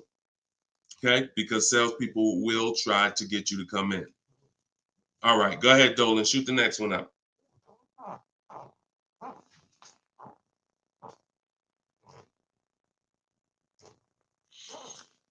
Okay. Hi, the dealer wants to run my credit card. I just watched one of your videos and you said don't let them do that. They want to run your credit card for what?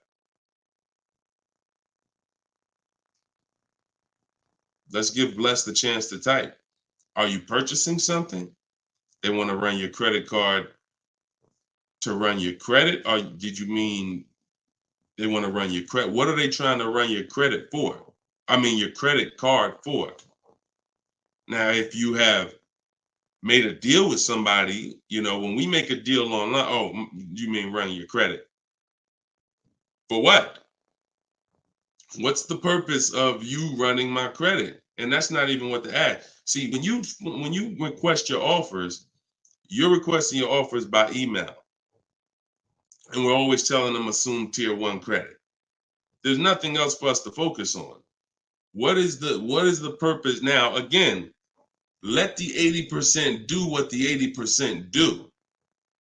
Lie, tell you stuff. You need to have other dealers in your inbox to know. Sometimes people say, well, Deshone, this dealer said, this one dealer said they don't lease. I said, okay. How many other dealers that you talked to said that? No one yet. Okay. When 80% of them say that, that means they don't lease that car. One dealer, they might be having customers come in, don't know what they're doing. Oh, yeah, no, we don't lease. Oh, okay. Well, I guess how much is it to purchase then?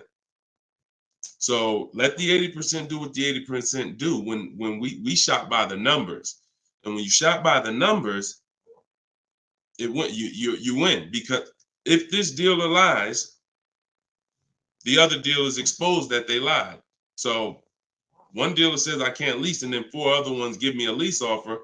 Clearly, you were lying. So don't worry about what one dealer says ever. That's why you need to be having multiple conversations at all times. Trying to get my payoff, my car finance. Shoot Jerry's. Can you put Jerry's question up from Facebook here, Dolan? Okay, trying to get my payoff. Thank you, Dolan. My car finance company says contact dealer. Should I contact dealer? What the heck kind of broke leg, half-wit finance company you with if they telling you call a dealer for your payoff? What's the name of the company? What's the name of the company? You got to realize how the banks is in bed with some of these dealers, and you're going to understand that. The dealers couldn't have did Hyundai.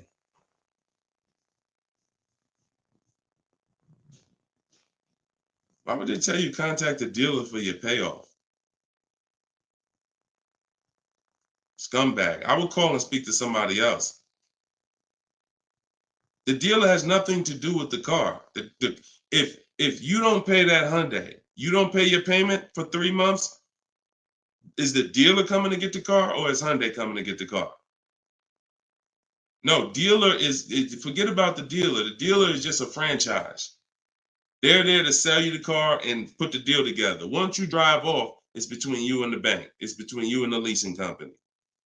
So why would the bank be telling you to go to the dealer? It's kind of like they're sending you, all right, so if you're calling for your payoff and the dealer says, oh, well, I'm going to charge you this much and this much and this much, because people will try to get their payoff, or people tried to buy their leases out, which is a terrible idea in most cases, but people were doing it and dealers were charging them a lot of money on top of their payoff, charging them fees on top of the payoff to buy their own lease.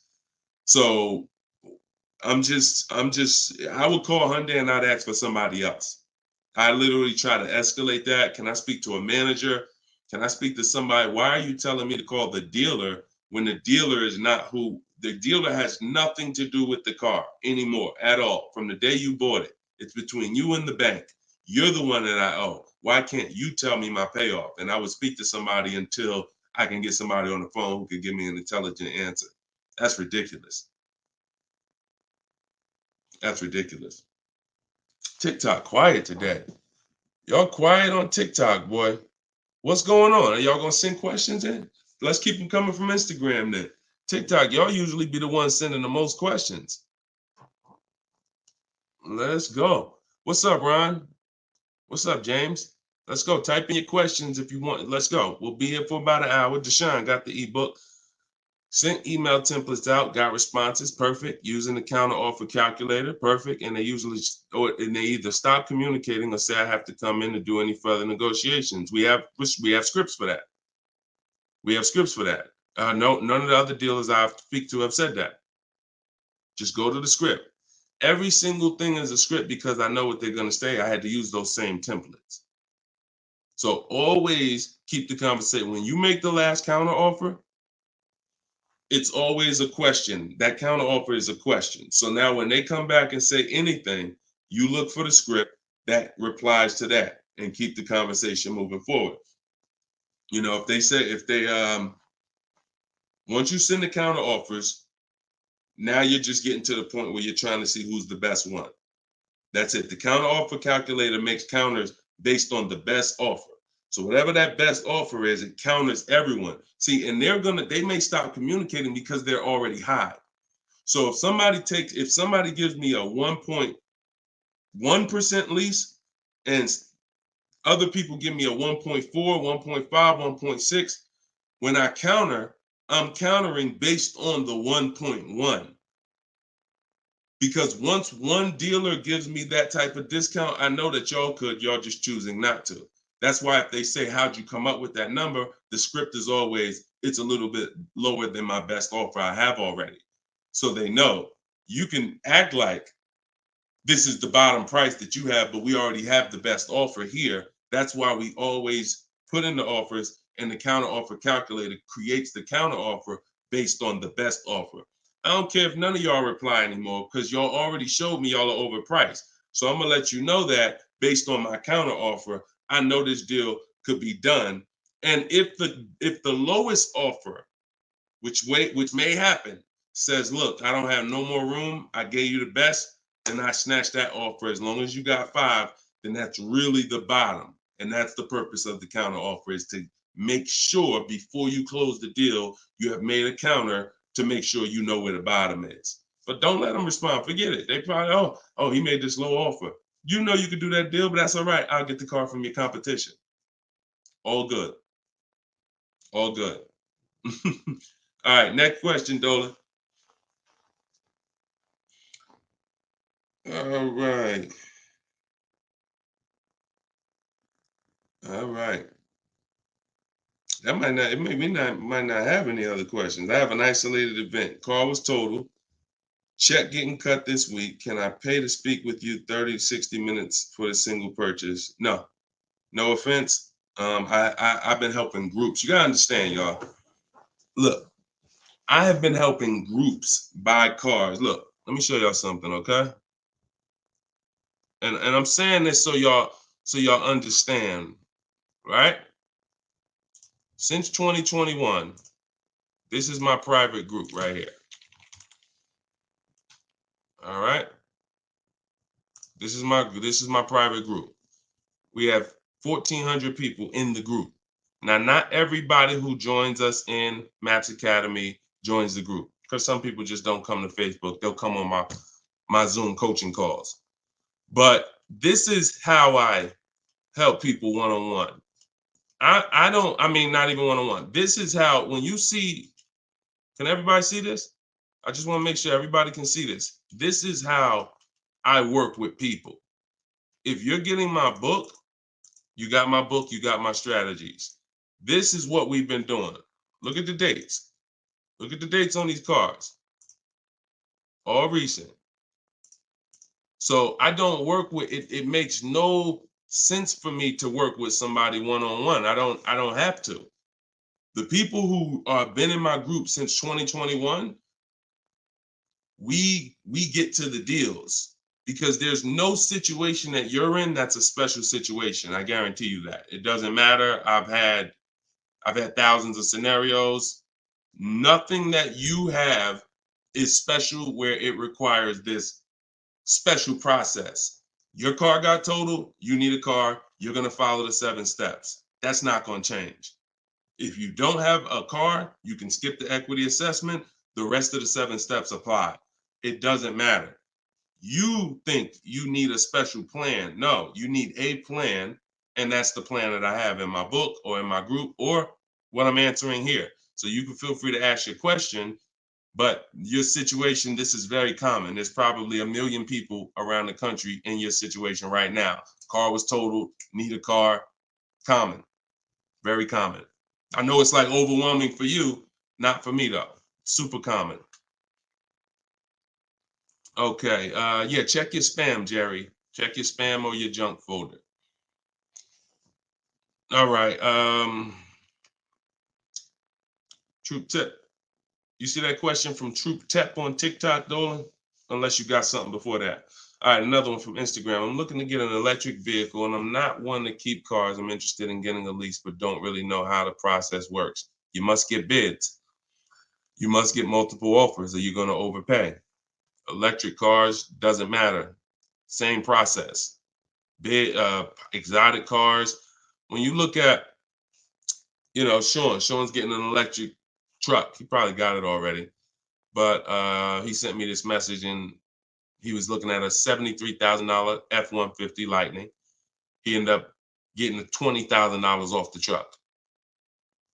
Now he's buying it. He's not leasing it. So, Taupe had an electric BMW lease. She got a BMW i4 e-drive, $54,000. She got her bids. She ended up saving $8,500 total with the rebates and the discount. She's paying $690 a month for a $54,000 vehicle. So these deals that you're seeing, these are real deals. These are below market deals. These are not going to be had going into dealers and negotiating because one, you're never going to get that deal from an 80% dealer. It's not going to happen. An 80% dealer will never discount the car enough for you to get the best price.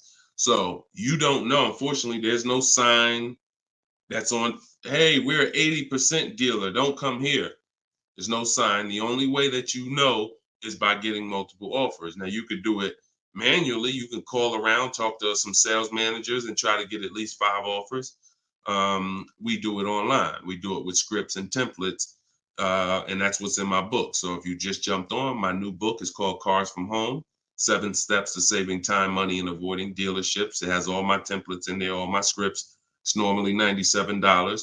But while we're on, for the next 30 minutes, you can get it for $24 if you get to my link in my bio before the 30-minute countdown is up. Once the 30 minutes is up, it does go back up to $97, which is still a great price because everything in that book is going to save you thousands and thousands of dollars. That'll be the most valuable book, but that's only if you want to use my scripts, my resources, and have me do the talking, which is you typing. But if you're going to do the talking, then I would call around and I get at least 5 offers, or you're going to overpay. No doubt about it. At least 5 offers. Okay. You can't calculate a lease manually. You can't try to calculate a lease and think. And even if you can calculate a lease manually, you still don't know what rebates are, what incentives there are. Sean didn't know there was $15,000 in rebates. How did he find out? Multiple offers. The best offer ends up revealing, wow, it's $15,000 in rebates on this truck. He wouldn't have knew that just walking in and trying to see, all right, what's the best deal I could get? 80% deal is never going to tell him it's $15,000 in rebates. So multiple offers is a must. Okay. Go ahead, Dolan.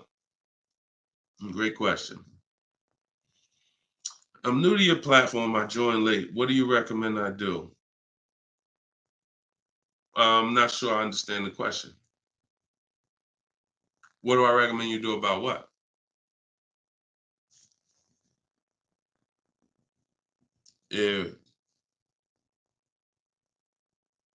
Yeah, Troop Tap.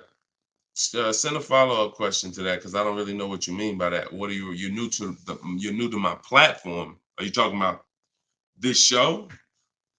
Just be a little bit more specific with your question. Let's see if we can get you an answer. Swagger at Instagram says, I have an S550, still owe 40 grand. I plan on paying it off by summer 2025. Should I trade it for an S63? Run a race and start another race. The whole nother race. So you buy a whole car, spend years to pay it off, throw tens of thousands of dollars at it, pay it off, and then go trade it again and do the same thing over and over again. Next time with a higher price car that you will throw more money at. This is the problem. You don't understand leasing. That's the problem. See, there's no way to make that make sense. You still owe 40 grand on the S550. You're trading in your cars while they're still losing value every year dramatically. This is what we call the depreciation curve. If you've been on the show, you've seen it before. If this is your first time, this is how you understand what's going on with your car. This is the unseen expense. So when you buy that S-Class, it's losing thousands of dollars every couple months. And then you're see, there's three kinds of people. People who get great lease deals. Well, I'm not going to say that. People who lease, people who buy and keep long term, and they keep long term so that they can avoid the depreciation. And then there's people who are stuck in this middle right here. This is 2 years, 3 years, 4 years, 5 years, 6 years, all right here, when your car is losing the most money. So what you do is, see, it has nothing to do with how you paid for it. You can pay cash, doesn't matter. When you take a loan, now you're financing this depreciation and you're losing more.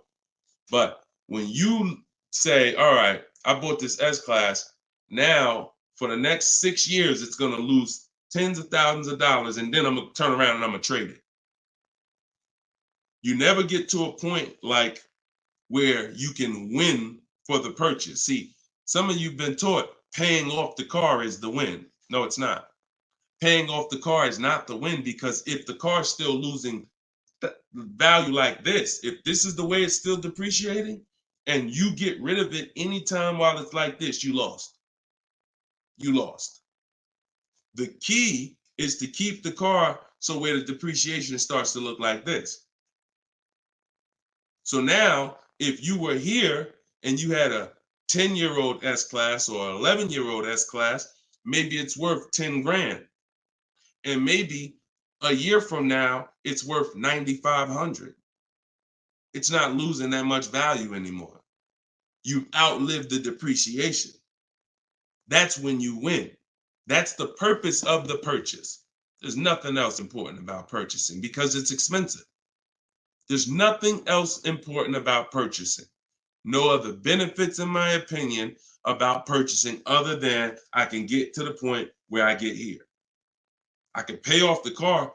What does that matter? It's still depreciating. I'm losing thousands. Now I'm gonna go trade it in, and I'm not gonna get anything for it because I'm replacing the car in its deepest depreciation phase.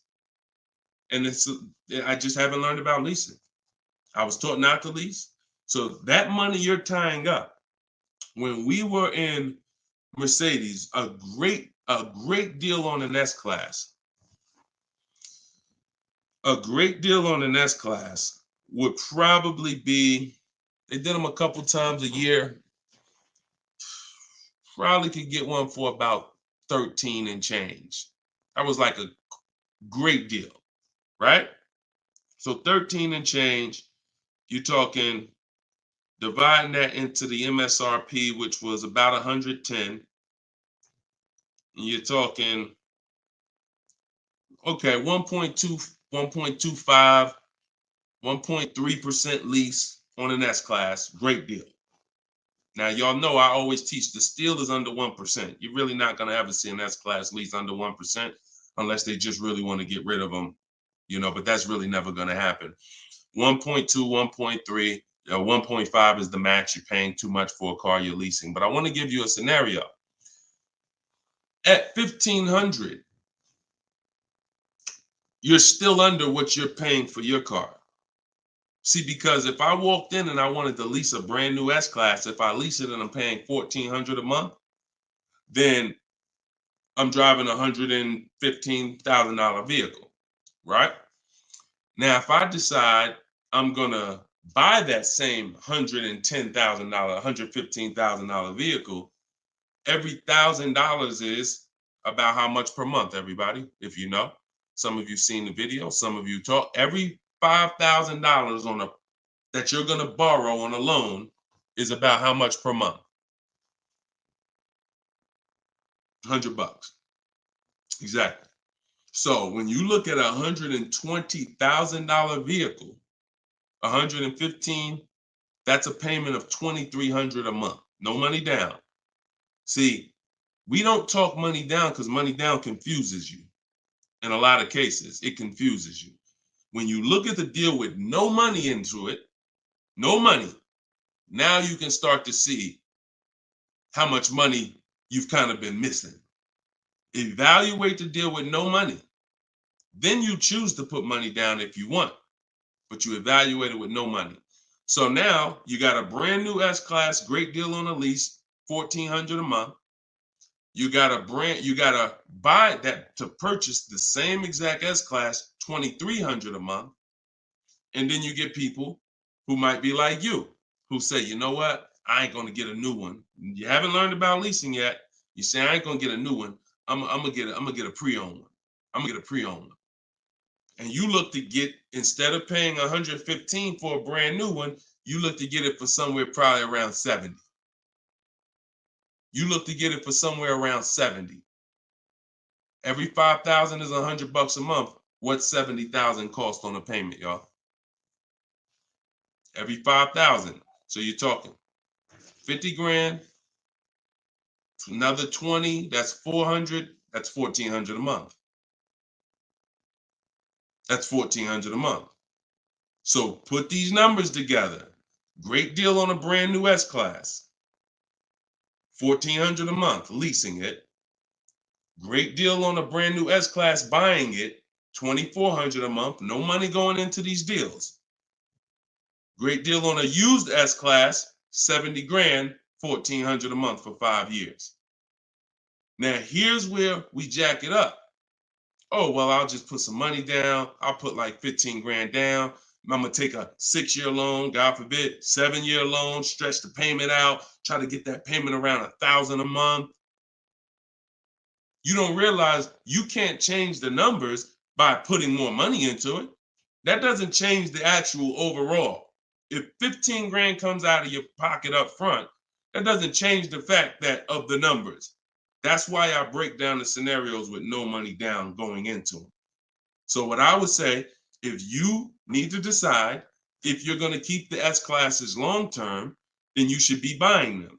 If you're going to keep them 8+ years, then you should be buying them.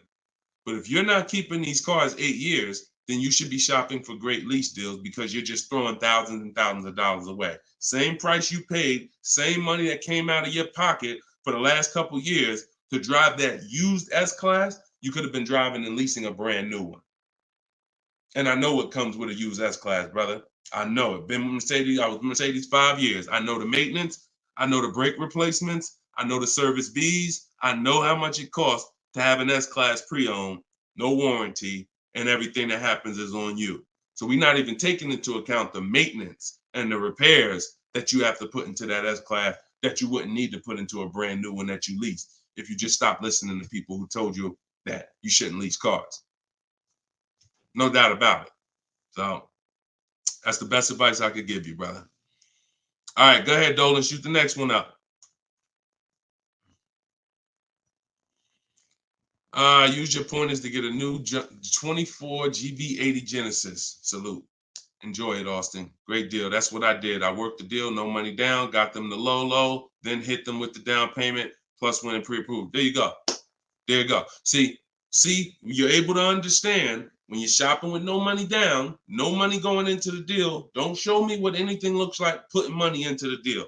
We determine if we want to put money into the deal later. Shop, get the best price on the car. Find the dealer who's going to get the best price on the car. Then we'll work out the finances. Then we'll work out the details. Most people go right to the, all right, what's the monthly payment? All right, what should it, how much should a brand new GB80 be? Depends on who you buy it from. Depends on what they sell it to you for. First things first, we got to find a dealer that's going to sell us the car for the lowest price. Good job, Austin. Congratulations, man. GV80 is a nice vehicle. Enjoy it. How much should CPO normally charge? How much should certified pre-owned normally be charged for Genesis G70? You haven't seen enough of them.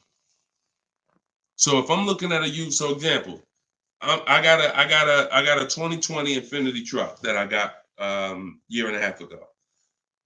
If I went in wondering how much it should cost without knowing, then the market's going to tell me. Now our goal is to get below market deals. So whenever we're getting below market deals, we are always we need to know what the market is first. You can't get below market deals if you don't know what the market is. So when we're getting offers on new cars, it's easy because we can see what the market is with all the offers we get. We get 5 offers, we get 7 offers, we can see what the market is. And we can see the low side of the market, we can see the high side. You got to do the same thing with used cars. And you go on every marketplace, we use 8 of them. We use cars.com, Driveway, Carvana, CarMax. Some people say, oh, CarMax is, if they're, listen, I don't care if CarMax is overpriced 90% of the time. The 10% of the time that they're not, they're going to be in the runnings. You know, it's like Best Buy. I know Best Buy is going to be overpriced for electronics 90% of the time. But when I needed to get an iPad for my wife, Best Buy had the best price. So if these people need to be in the runnings or you're going to overlook some savings.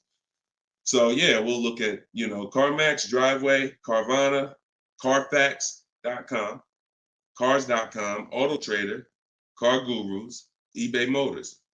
So we're looking everywhere there used cars. And then we're going to look and we're going to sort by lowest price to highest price to see where the low side of the market is. Then we do our narrowing down. I need to know what the low side of the market is. If it's 24, if it's 4, when I was shopping for my truck, the low side of the market was 30 to 31 to 32. That was the low side of the market. So when I saw it and I narrowed it down based on Carfax. This is how we narrow it down. This is my system. All in my book, all of what I teach, all of my live shows, this is our system. Narrow it down by title history, then service records, then accident history.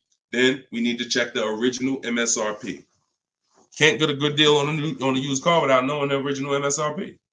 How you gonna do that? Who's bought a used car in their life? Type the letter U. If you bought a used car in your life, type the letter U in the comments. Anybody who's bought a used car, type the letter U.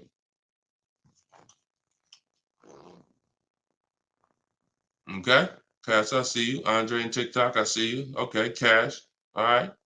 King of Rap, I see you. Okay, if anybody bought a used car, okay. How you get a good deal without knowing what the car was originally? I gotta tell you, I'm the bad news first person. I can lead you to the good news. I gotta tell you the bad news first, though. Think about that. How am I buying something used knowing how much I'm saving without knowing the original price of the item? 2 reasons. 1, I need to know the original price to know what real discount I'm getting. 2, I need to know what's in the car. So when I narrowed it down to I had 4 Infinities that I had narrowed it down to. They were all white. They were all asking between like 31 and 32, similar price range. This is where we get in trouble at. I pulled the original window stickers of the cars. I see that one of them brand new was 46. One of them was 48. One of them was 52. And the one I got was 54.5, brand new. So I'm able to see the discount percentage. In my book, I call this the true value percentage. This is all that matters when it comes to price. And once you do the check and make sure it's a good car, title history, service records, accident history. Okay, now it's time to get to the money. I need to know what the car was originally. I know 54,000. This one I paid 31.8 for. I got a 42% discount. Now, if I would have took the one that was $1,000 less on the asking price, because I didn't know how to do this. Now I didn't know that one was only 48,000 brand new. So it's a smaller discount. It's probably only saving me 30 something percent. The one I got was 42%. Forget what the dealer's asking. The dealer was asking $1,000 more than the other ones I was looking at.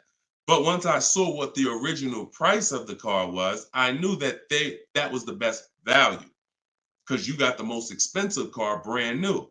Why would I take a car that has less equipment because they're charging $1,000 less for it? But it has 7,000 less equipment in it, 7,000 less features in it. It's the little things, y'all. It's not the big thing. It's the little things that you're missing. And this is what we do. This is why I'm here. And for those who are willing to listen, we teach you how to do it the right way. These things you haven't been taught to do. And once you hear it, you're like, dang, that makes sense, right? How the heck? Why wouldn't I want to know what the new price was? Don't even know what equipment's in the car. I knew the day I got the car, it was an edition 30. I saw the original window sticker, remote start, all these features, backup cameras all around, black mirrors. I saw all of that because I got the original window sticker. These are the things you must do. And the last thing we do is we verify there's no bogus fees before we go to the dealer. Because some people will be in the lowest prices online, but they have no intention to sell the car for that price. They want you, they're depending on you to come in because they know other people will, untrained, no strategy, walk right in. Hey, I saw the price online. Okay, yeah, sit down, sir. Let me do these numbers for you.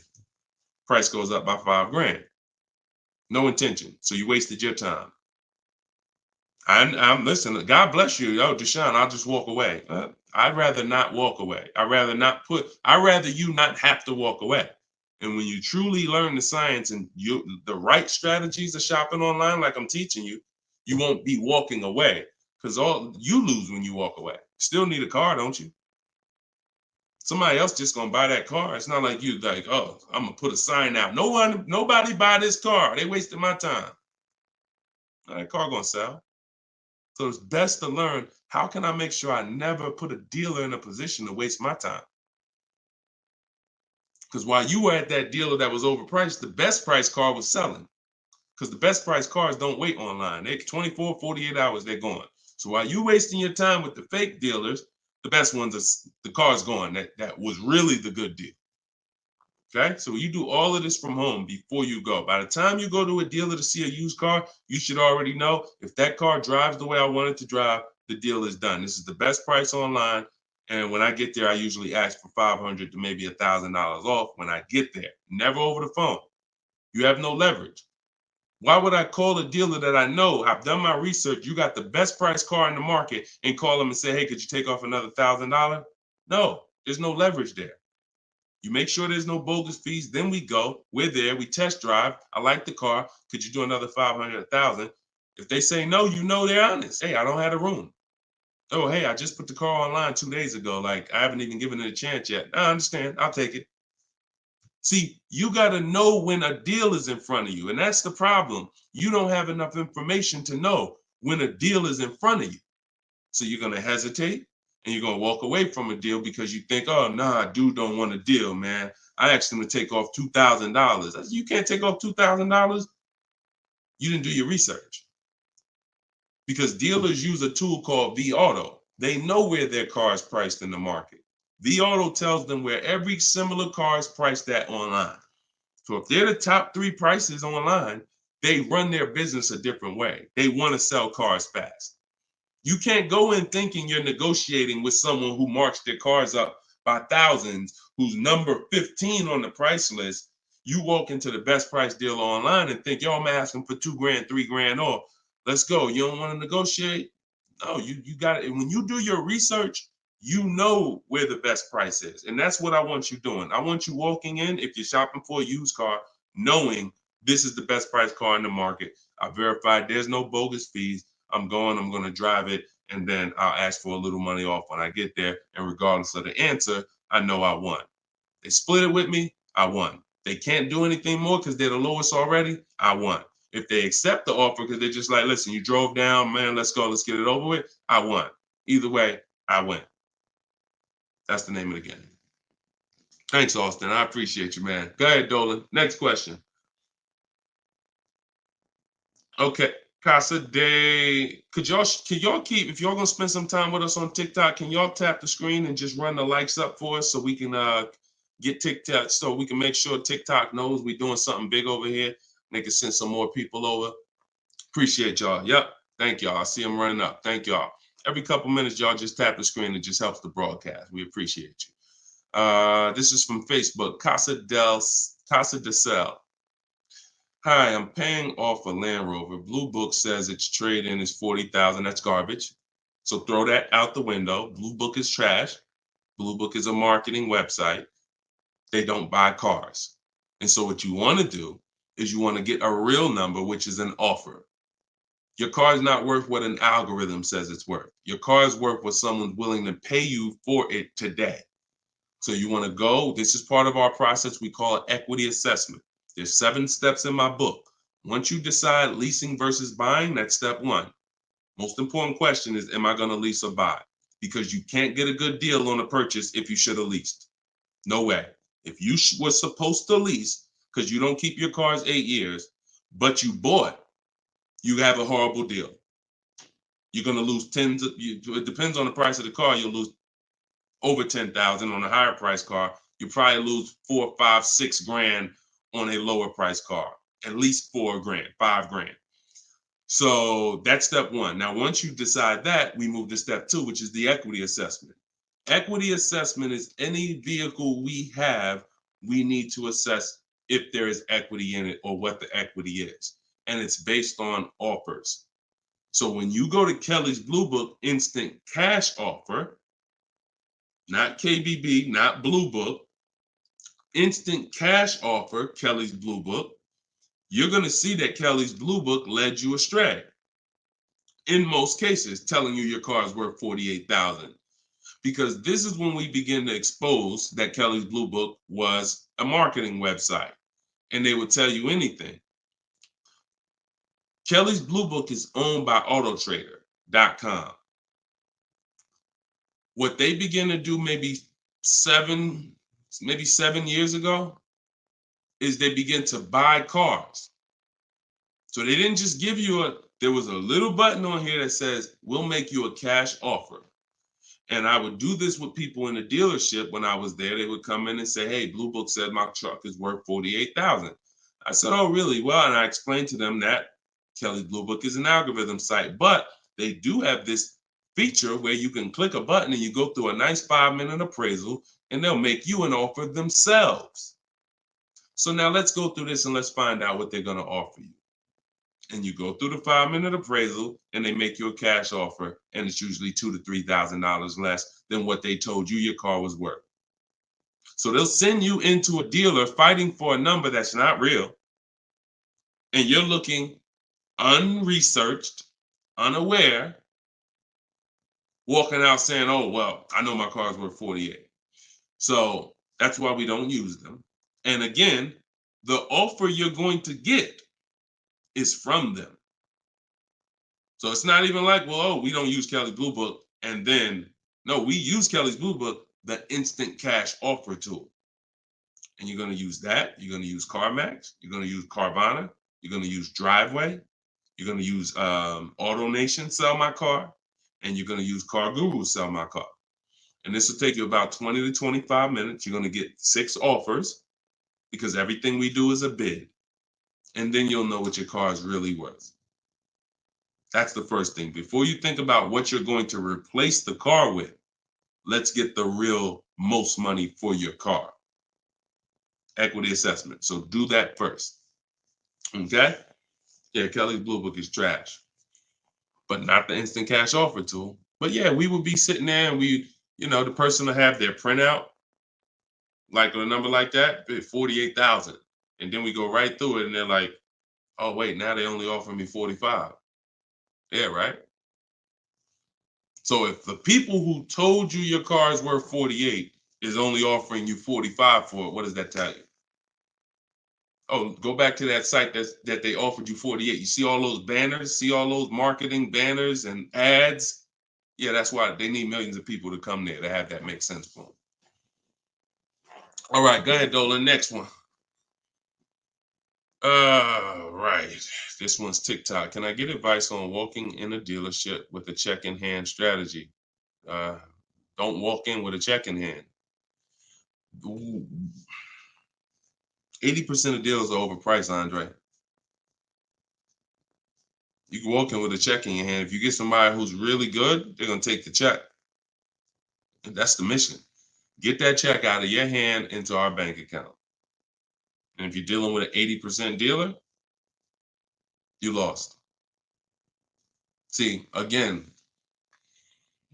I'm giving you boundaries so that you can understand. If you break the boundaries, if you choose to go over the boundaries, that's fine. But I've been doing this for a very long time, and everybody that knows me, everyone that's close to me, be it here in New Jersey or be it in my group, they know that I'm the person who helps you save the money on cars. I would put my money against anybody that I'll get a better deal than you. Now, if you're shopping, I wouldn't put my money against any of my people who learn from me. Anybody that learns from me, I wouldn't bet that I could get a better deal than them. If we got the same time frame, we're gonna get about the same deal. But somebody who has no strategy, just shopping, going into dealers, I'll put any amount of money. I bet you $1,000 today that I get a better deal than you without even leaving my house. So I want you to be in that position because you don't know who you're dealing with. If you're in an 80% dealer, they knock off $3,000 for you, $5,000. You think you won? Look,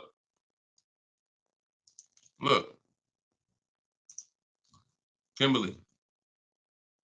A little while ago, she got a Maserati.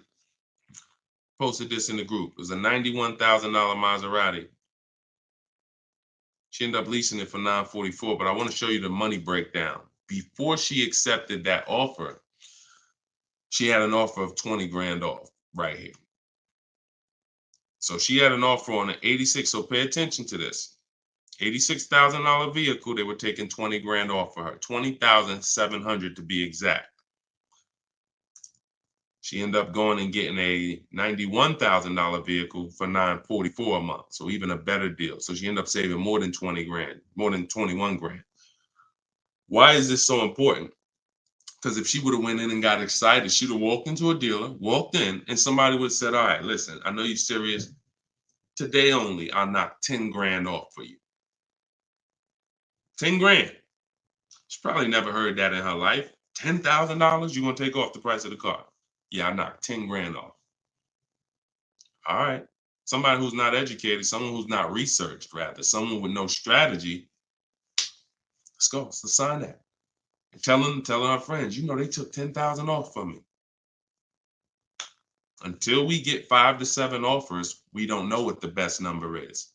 She wouldn't have saved over 21,000 on her brand new Maserati.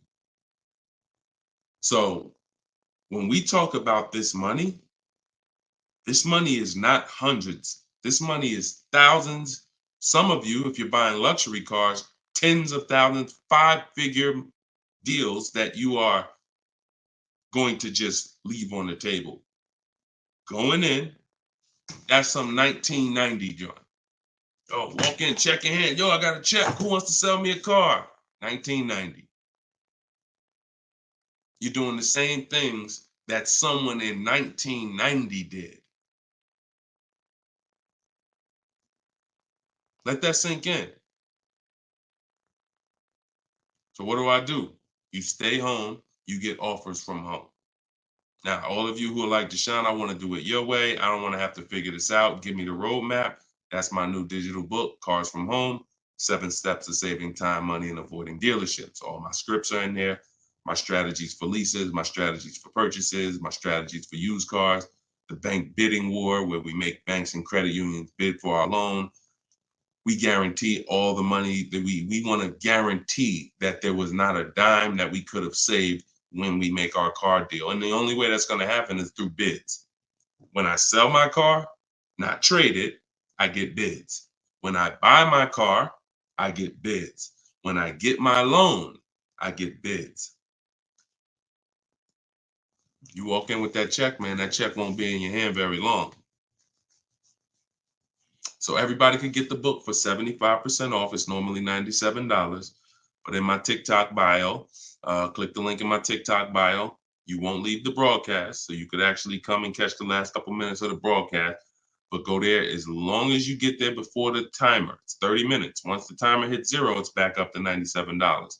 And if you're on Facebook or if you're on YouTube, we got a link in the comments section for you. If you're watching us on a television, then you can use your camera and you can scan the QR code and it'll take you there. Get your book for 75% off, and you'll have these strategies for the rest of your life. And I also update that book. Some people say, man, is the book available in print? There's too many things that change. I change scripts. I change templates I use, websites change, Vroom went out of business. I need a digital book. I can update the master file so that way you open this book a year from now and it's updated. So you'll see some of you got it 2 months ago and you open it today and you're like, wait, I see something a little different. Yeah, because I update the book regularly. So yeah, get your copy before. And even if it goes back up to $97 and you miss the welcome offer, what are you going to save? What do you really think? How much money do you think you're going to save using my stuff? That's what you should be holding me accountable to. I'm going to get Deshone's book, and I want to save the same amount of money Deshone would have saved on this deal. And when you see these people, Bonita, when you see Kimberly, when you see Sean, when you see Eddie, all these people I share throughout the shows, they're getting the same deals that I would have gotten. But they were just like you. They weren't in the car business 14 years. Frina, she just got this Jeep a little while ago. Look, 2024 Jeep Grand Cherokee. Look, $65,000 MSRP, $579 a month, 0.88% lease deal. I use all the scripts, contacted the dealer, I followed the program, used the scripts, contacted the dealer, sealed the deal. We're in a different world. So you either gonna come over to our world or you're gonna stay in your world. And your world is painful and expensive. Painful and expensive. Spending hours in dealerships, multiple visits, going back twice, 3 times. Painful. Every car deal I make is from right here where you see me at. I'm right here. Go ahead, Dolan, shoot the next one up. Austin, I see you. God bless you and everyone online. I have to get back to work. Thanks for checking in, man. Always enjoy the new car too.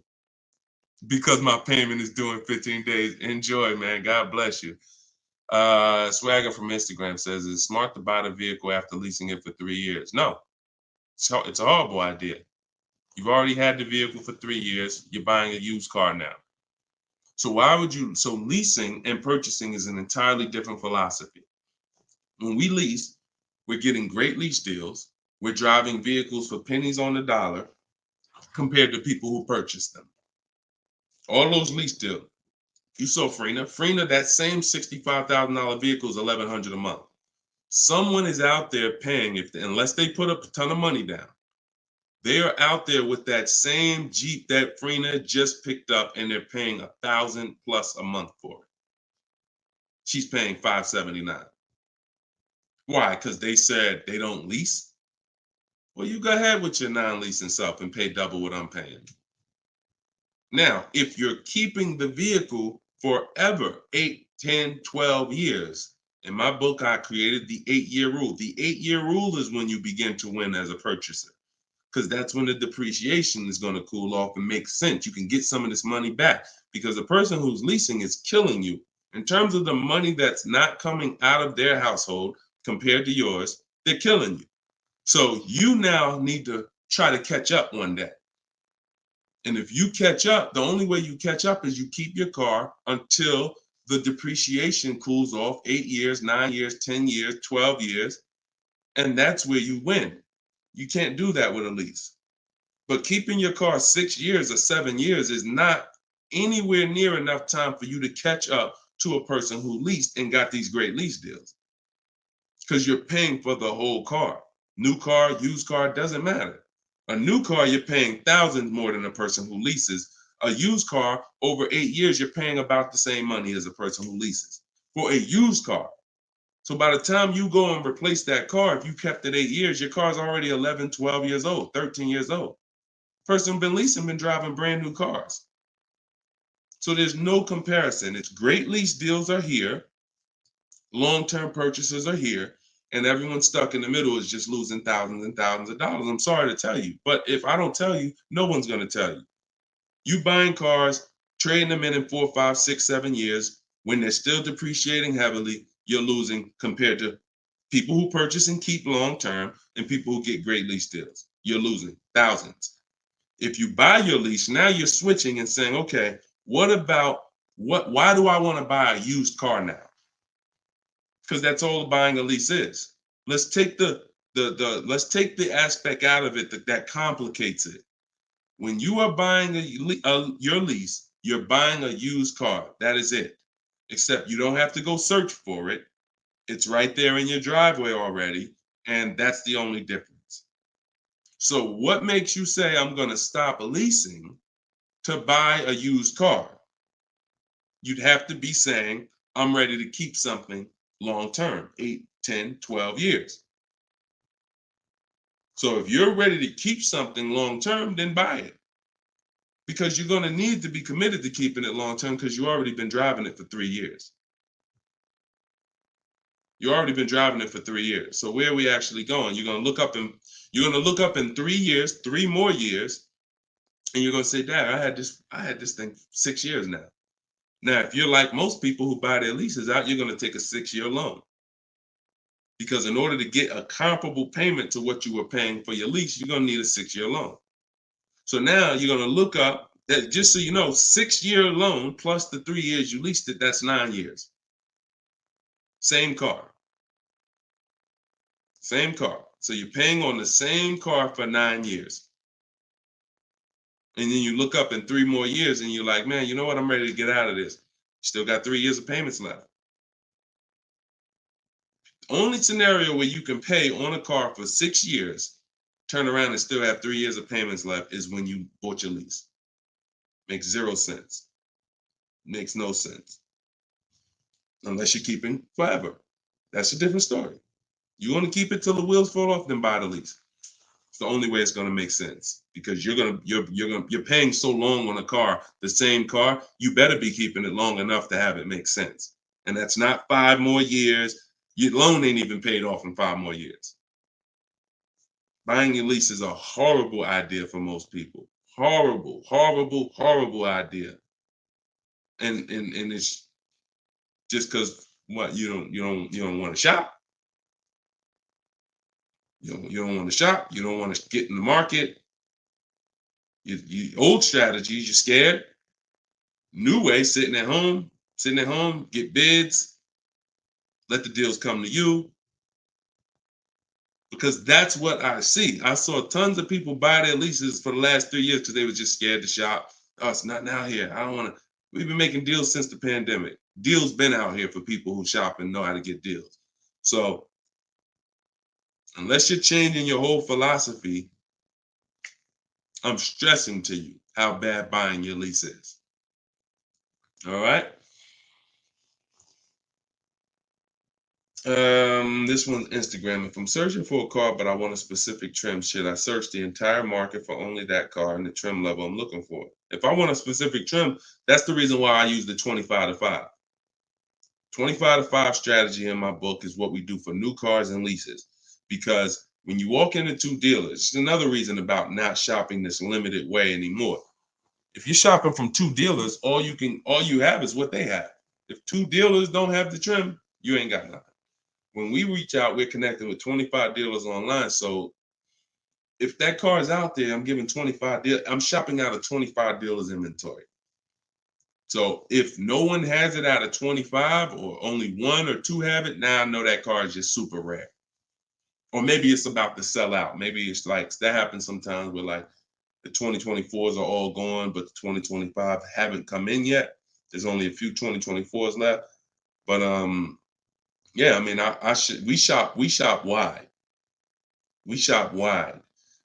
Several people who are learning from me and you're getting deals, they drove. A lot of those people that I showed you throughout the show, they drove 45 minutes, an hour and a half to get to the vehicle when they're picking it up. Look at Sean. Sean specifically And this is how important. I'm gonna let someone else tell you why shopping this way is the best. Because he said, look, he saved. I said I said you're saving over 20 grand with the discount and the rebate. But the only way to know is this the best deal is to compare to the other offers. Because again, I don't know if you could look. I sold a Maybach back in 2015. It had a $20,000 rebate on it. So I don't know if the rebates is 15. What if they got a $20,000 rebate on that? Now that was a $260,000 vehicle, but still, you just never know. So I said, if you're gonna compare it, you're gonna compare offers. He said, yes, I got about 15 quotes. He said I couldn't find anything under MSRP. He ended up expanding his search to 150 miles to find this deal. So he's driving probably 100 miles somewhere. I doubt it's all the way 150 miles, but maybe he's driving 100, 120 miles. But look what he's saving, 20 grand. So we don't do local because you only buy your car once every couple of years. So you buy your car from who makes you the best offer. You service your car from where it's the most convenient. Yeah, we drive to get our deals because most of the time the dealers that are near you, they feel like they own you anyway. So when they see the zip code, they think, oh no, we don't have to make, this person's local. This person's 20 miles away. No, we're not gonna do nothing crazy. But when those people who are 100 miles away from us see us pop up on their computer, and they're like, oh wait, we could take a deal from our competition. All right, let's do this. Sometimes they'll beat the deal that your own local dealer won't get. Your local dealers are charging you the most money. Local dealers are hands down most of the time charging you the most money. Everybody close to you, because they just like you close. You ain't gonna shop. The statistics show you shop 2 dealers before you make a deal. That's what the statistics show. Look, right here. Let me show you something. When I tell you, look, no offense, I wouldn't be trying to help you if I could, but I gotta keep it real to you. This is all stuff we know about you. Look, how many dealers does the average person visit before buying? 39% future car buyers plan to visit at least 3. They won't, because the actual statistics show 4.2 websites a person visits, and then it's 2. It's actually 2. Hold on. Let's see where it's at. Only 1 in 3 potential. The answer's 2. I ain't got to tell y'all. People say, oh, I plan to visit 4 dealers. You ain't visiting no 4 dealers. You're going to get tired. Time you get to the 3rd one, you're going to be like, okay, this is getting old fast. I think we could get it over with. 2 is the answer. So if the industry knows that you visit 2 dealers before you make a deal, why would I give you a great price? So when you're using what I'm telling you to use and you're sitting at home and you're talking to 25 dealers, you have 25 dealers in your inbox.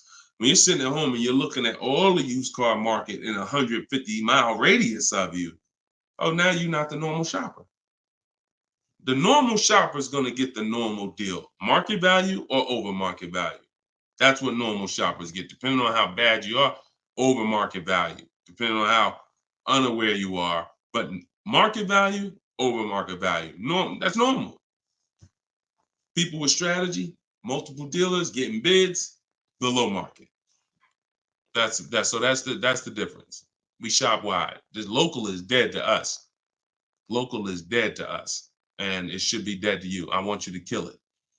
All right, kill that whole mindset. I don't need to buy my car locally. I'll drive into the next state. I remember Shonda last year, California. She bought a Volvo, and she said to Sean, she's in our group. She said everybody in Northern California. She said my best deal. I think she was saving like $3 grand off MSRP. And she's like, but it's a dealer in Southern California, though, that's taking like $6 grand off of me with my Costco rebate. I said, okay, what you gonna do? She said, I just bought a plane ticket, $79. I said, there you go. That's what I would have did. That's a sweet plane ride. I'm taking a plane, $79 to save 3 more grand than my local dealer was gonna give me up here. Sweet plane ride. So local's dead to us. We go where the money is. And we enjoy that ride home. Nothing like driving home for an hour knowing you just saved a ton of money. So that's it, y'all. We've been on for about an hour and 15 minutes. We like to keep these shows right around there. In my bio, I do have the link to when I'm going to be live next. So I'll make sure that, as long as we keep doing these live shows, again, it's going to be up to you guys. If you guys continue to show up, if you guys continue to tell your friends, then we'll keep doing the shows. But if not, we can certainly do the broadcast, because the broadcast, people get value out of them. So we've seen it, for the last 3-4 weeks since we've been testing this, we've seen people get value out of the rebroadcast. So what's the point in Deshone coming live regularly if people are going to sit and watch the rebroadcast? So, but if y'all going to tell people when we live and bring people and share, then certainly we'll keep the live shows going. But the entire show is sponsored by my new digital book, Cars from Home. So if you want everything I teach in one place, you got it right there. We don't hold back on this show. We don't hold back in my social media videos. That's why they're, thank God, continuing to be seen by millions of people. But that's for different types of people too. So whenever you're navigating all my social media videos and you're trying to piece it together, some stuff is in there for high mileage drivers. Some stuff is in there for used cars. Some stuff's in there for leasing. Some stuff's in there for negotiation. Some stuff's in there for how to format your deal. So you're trying to piece all this stuff together. If you say, Deshone, I want this all in one spot, step by step, that's my new digital book, Cars from Home. 7 steps to saving time, money, and avoiding dealerships. And you can get it for 75% off in my TikTok bio, in my Instagram bio, or in the comment section on Facebook and YouTube. Also in my bio is a link, and we'll put one in there in the comment section as well, is a link to my masterclass that I did. It's called Everything You're Doing Wrong Buying, Selling, and Leasing Cars. So that's an on-demand class. You'll need about an hour. We go very deep on leasing versus buying there with scenarios.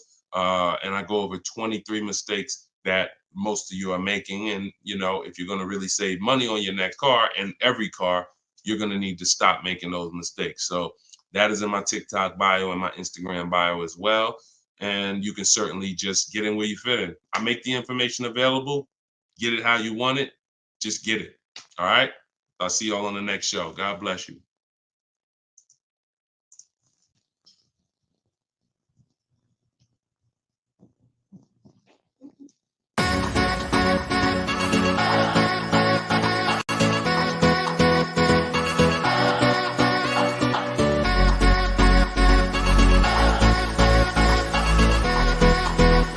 The worst possible thing you could say when you walk into a car dealership. I spent 5 years with Mercedes-Benz, 5 with General Motors, and the worst thing a person could say when they walk in is, if you could just get me to this payment, we got a deal.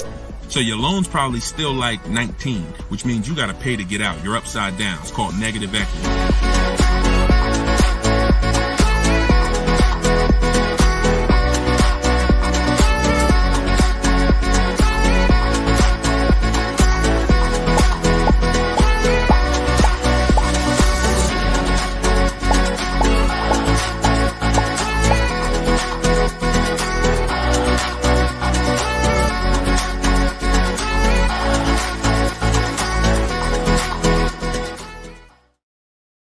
What's going on? Welcome, everybody. This is episode 9 of Car Shopping Questions and Answers. I'm your host, Deshone, publicly known as Deshone the Auto Advisor. We're live now on 4 platforms: TikTok, YouTube, Instagram, and Facebook. And this is our live show. It is Tuesday at noon. We do these shows throughout the week to make sure when you are ready to get car shopping information that no one else is going to give you, you know where to come for it. So you guys can start typing your questions while I take care of the housekeeping. We have Dolan in the background who'll be bringing your questions in. Shout out to the people running the likes up on TikTok. Appreciate y'all tapping the screen. I'm the author of the new digital book, Cars from Home, 7 Steps to Saving Time, Money, and Avoiding Dealerships.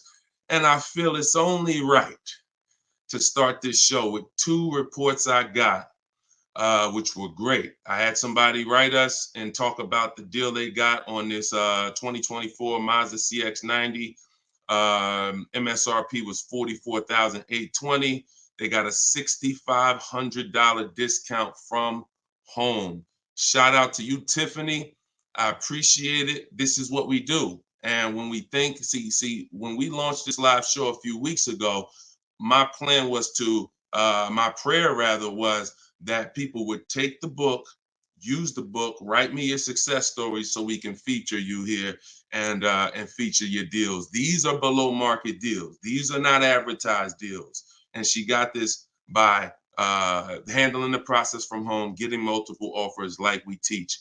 We also had Barrett write his review on Goodreads. So we were 4.94, almost 5 stars. Book is outstanding, a must-have for anyone seeking to buy, lease, or even sell a car. It's presented in a very professional, easy-to-follow, step-by-step manner that covers every situation from buying, leasing, cash, credit, good, bad. Although I've purchased and leased several cars in my lifetime, I learned new tactics to obtain the best value for my money, and it even has a wish list, yes, to help you separate your wants from your needs. Come on, Barrett. Appreciate you so much. Everybody who wants to get your copy of Cars from Home, it's normally $97, but for the next 30 minutes, you can go to my TikTok bio or my Instagram bio, or we have a comment pinned for you guys on Facebook and YouTube, and you can get your book for 75% off. So you won't pay the normal $97. You'll pay $24. But once that timer hits 0, your price is $97, which is still a great price. So now that the housekeeping is done, we can start with the questions. And if you got the first one, Dolan, feel free to bring it in while I put the banner up for those who want to get their book. Okay, is it better to shop online or in person? Well, you have no leverage in person. In person, you're competing with a person who negotiates every day, 2-3 times a day throughout the week. You're no match. I don't care how good you think you are. The best trained professional is just going to be better than you. And that's because they do this every day. Now, the second reason it makes no sense for you is because from a leverage position, you can't put them against their competition. You don't know where the real bottom is. And so you're going to overpay. And even if you get a good deal, who's done this? Be honest. You leave the dealership and you're like, you think we did okay? You think we could have got a little bit more? Think we could have got a little bit more off? That's called buyer's remorse. That's the seeds of buyer's remorse. Anytime you wonder if you could have got more money off, that's buyer's remorse. So we never wonder, and the way you don't wonder is by shopping online, getting multiple offers from multiple dealers, letting people compete for your business, and then choosing the best one. And if you really think about this, this is how you shop for everything in life. This is how you shop in the grocery store. When we go into the grocery store, we're not looking to try to not overpay for the spaghetti sauce, right? We're not looking at hoping that we don't overpay for the grapes today, or let's use for the potato chips we're going to buy, because we already know there's so many options and there's so many people that are competing against each other to sell us something. And that is how you guarantee your best deal, when you have multiple people competing. So when you are leasing a car or buying a car, you need to get at least 5 bids. When you are buying a used car, you need to be shopping wide. You need to be shopping within 75, 100 miles of you. And that's a minimum. And then you need to be looking at all the websites that have used cars, so that by the time you make your decision, you've seen so many options, so many offers, that you have 100% peace of mind. Now, that's just when it comes to buying the car. When it comes to replacing your car, because some of you know there's a word we don't use, it's a T word. It's 2 words we don't use. One is trade, one is down payment. Because we sell our cars, we don't trade. You never get the most money for something trading it. I don't care what you have. You got a baseball card, You trade that baseball card for something, you're not getting the most money for the baseball card. How do you get the most money for the baseball card? Put it on the market.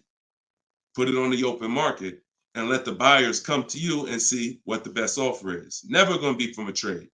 Now, the only time we do have to trade is if you're in a negative equity situation. If you're in a negative equity situation, then, and you have too much negative equity, you're going to need to do a trade if you can't pay the difference. But other than that, you know, these are the things that these are the things I want you to etch into your mind. We don't trade, we sell, get bids. We get, when we get our loans, we get bids. And when we buy our cars, we get bids. That's how we guarantee that we get the below market prices that other people aren't getting. Okay? Go ahead, Dolan. If you got the next question, shoot it up. Okay, this one's from Instagram. What fees are included when you buy a car from out of state? I mean, if you're buying a car out of state, standard fees are, if you are purchasing a car, purchasing, not leasing, standard fees are tax, documentation, DMV. Tax, documentation, DMV. I've worked for a handful of dealers in my life. I've never once had fees that were outside of those fees. Never once. Shout out to y'all running the likes up. Could y'all keep running the likes up on TikTok?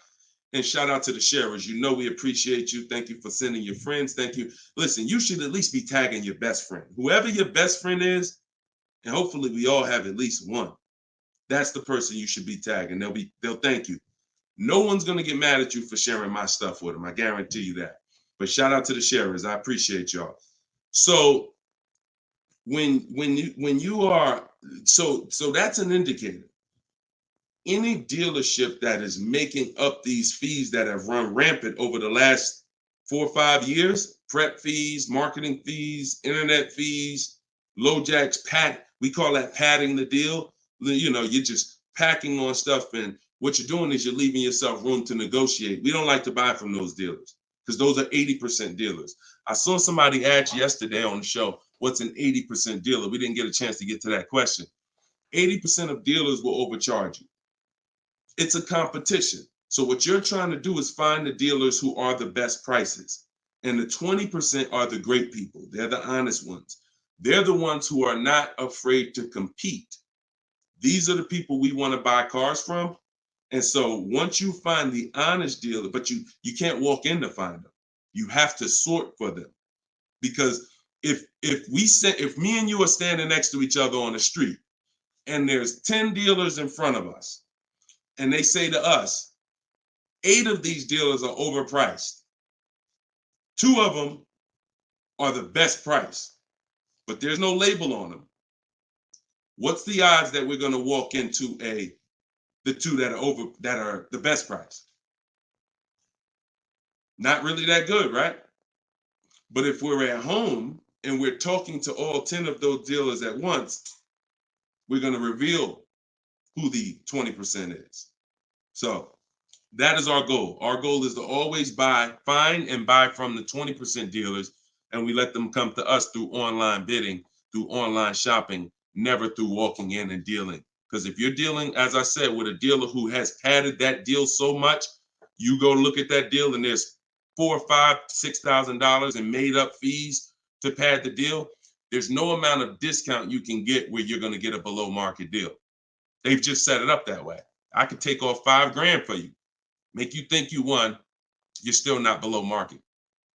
So that's the psychological things you have to understand. And that's why we shop from home. All right, shoot the next one up, Dolan.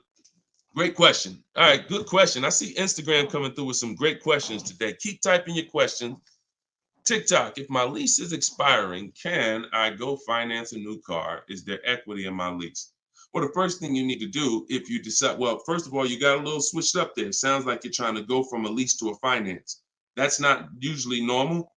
What's normal is you go from a finance to a lease. Because a lot of you who found out that you're not keeping your cars 8 years, you're breaking the 8-year rule, you're overspending by thousands of dollars because you were taught never lease.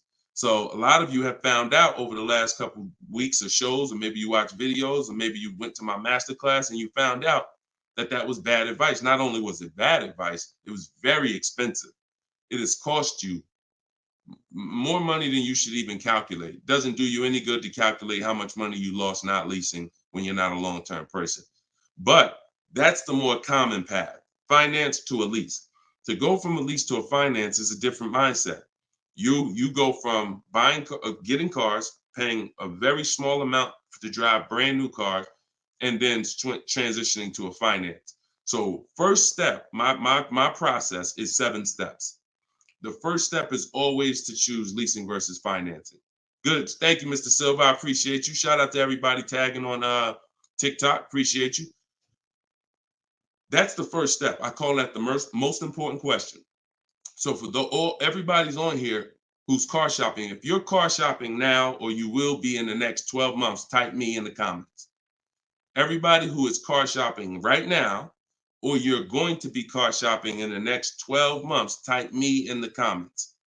And I'm going to give you the first word. And I want y'all to always, when you come on this show, be prepared to dialogue. Like, be prepared to dialogue. Have your hand by your keyboard. You're going to learn a lot more engaging in the dialogue than you will sitting back and just listening. Active learners learn better than passive learners. Okay? So now, all of you who said me, I want you to ask yourself, how many years are you keeping the next car? Because this is the lease versus finance question. This is the lease versus buy. I'm not going to say finance because some of you are going to pay cash. This is the lease versus buy question. How many years are you keeping the next car? Gary said forever. Okay, there we go. So that's a good indicator till the wheels fall off, Joseph on Instagram. I see you. Okay, here's the question. 72 months. Okay, that's 6 years. You shouldn't be buying, Frankie. And I'm going to tell you why in 1 second. As long as it lasts. Now, when you want to try to get a little bit more specific than that, because sometimes you'll buy a bad car. It only lasts 5 years, where if we know we're going to keep this thing long term, we want to make sure we buy a car that's a quality car. That's what we want to make sure that we do. Buy a car that's a quality car. All right. So let's do, okay. So all of you, if your answer, I see you, Andrew, you 6, I see Teresa 10. Okay. Now, here's the rule. I call this the 8-year rule. The 8-year rule is based on when cars lose the most money. So it's not based on, see, some of you have been taught you pay off your car, get the title, do whatever you want. You want to trade it in, do what you want. I'm here to tell you that that's cost you because you don't understand the unseen expense. And the unseen expense is the one that's hurting you. That's depreciation. So the first thing you're trying to get when you're deciding I want a car is, how am I going to avoid big depreciation? Big depreciation. You buy a car for $30,000 today. What is it worth in 3 years? Even if you don't drive it. See, this is these are the things that you've been, oh, well, I want to buy a car. I drive as much as I want. But even if you don't drive a car, if I sat a car right outside your house right now and said, Lily, this car is worth $30,000, and you said, Deshone, I don't need a car. I already got a car. And I said, but it's yours. Here, it's yours. It's worth $30,000. You don't drive it. You come back a year later. What's that car worth? Told y'all, stay by the keyboard. What's the car worth? See, we're going to dispel this myth right now, because some of you don't understand, because of what you've been taught, that you think, oh, if I buy a car, I could drive it. I don't pay for the mileage. I'm going to show you that not only do you pay for the mileage, you pay even if you don't drive it. See, look, Alvin said 24. Look, didn't drive it 1 mile. Days on Instagram said 24. Look, didn't drive it 1 single mile. That's probably accurate. So think about that. If that's many people will mention depreciating assets. That's a very common word, but we're now going deep on what that actually means. Depreciating asset means I purchase something, I acquire something, whether I use it or not, it's going down in value. If I use it more, it goes down in value more. So the first foundation that you need to get is leasing versus buying. This is why if you don't lease, but you should have leased, there's no way to get a great deal. Because when you get great lease deals, some of you seen Danielle. Danielle got an Audi A3, $44,000 car. She's paying $550 a month, no money down. So that's Danielle. So when you consider what that deal would, what that car would have cost her if she purchased it, no money down, probably would have cost her about $900 a month. $900 a month. Every 1,000, but every 5,000 is about $100 a month, depending on interest rates. 5-year loan. So foundation. So what you're trying to do is avoid the depreciation.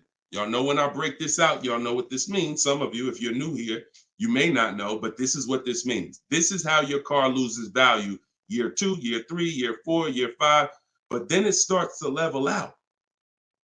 And what you want to get to, forget paying off the car. You could have paid cash for it. Doesn't change this. Deshone, I got a loan on it. Doesn't change this. This is the actual asset value. This is the car's value. Forget the loan that's attached to it. This is the car's value. So your goal in purchasing, if you want to avoid this, see, some of you buy cars, trade them in here. Trade them in here. That's 2 years, 3 years, 4 years. You're trading the cars in when they have lost the most value. And that's a losing formula. Now, there's 2 ways that we avoid this. One is long-term ownership. Who has a car outside? They've had it for more than 8 years. More than 8 years. Type me if you have a car in your driveway or in your household, you've had it for more than 8 years. Type me. I see you, Gary. Okay. Okay, I see you, Sergio. All right, more than 8 years. I see you, Twill. Now, this is where you win. Here's why. Your car is no longer losing value like this every year. Now it's only losing a little bit. Now it's only losing a little bit. You beat depreciation.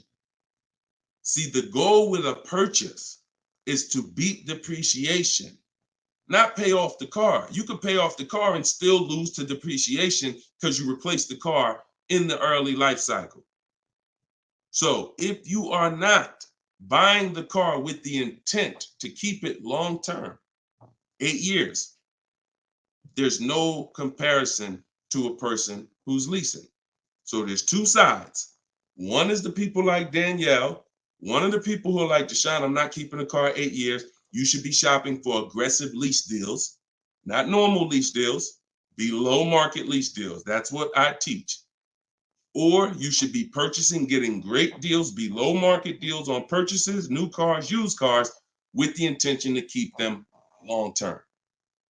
That's it. So that's all step 1. I call that the most important question.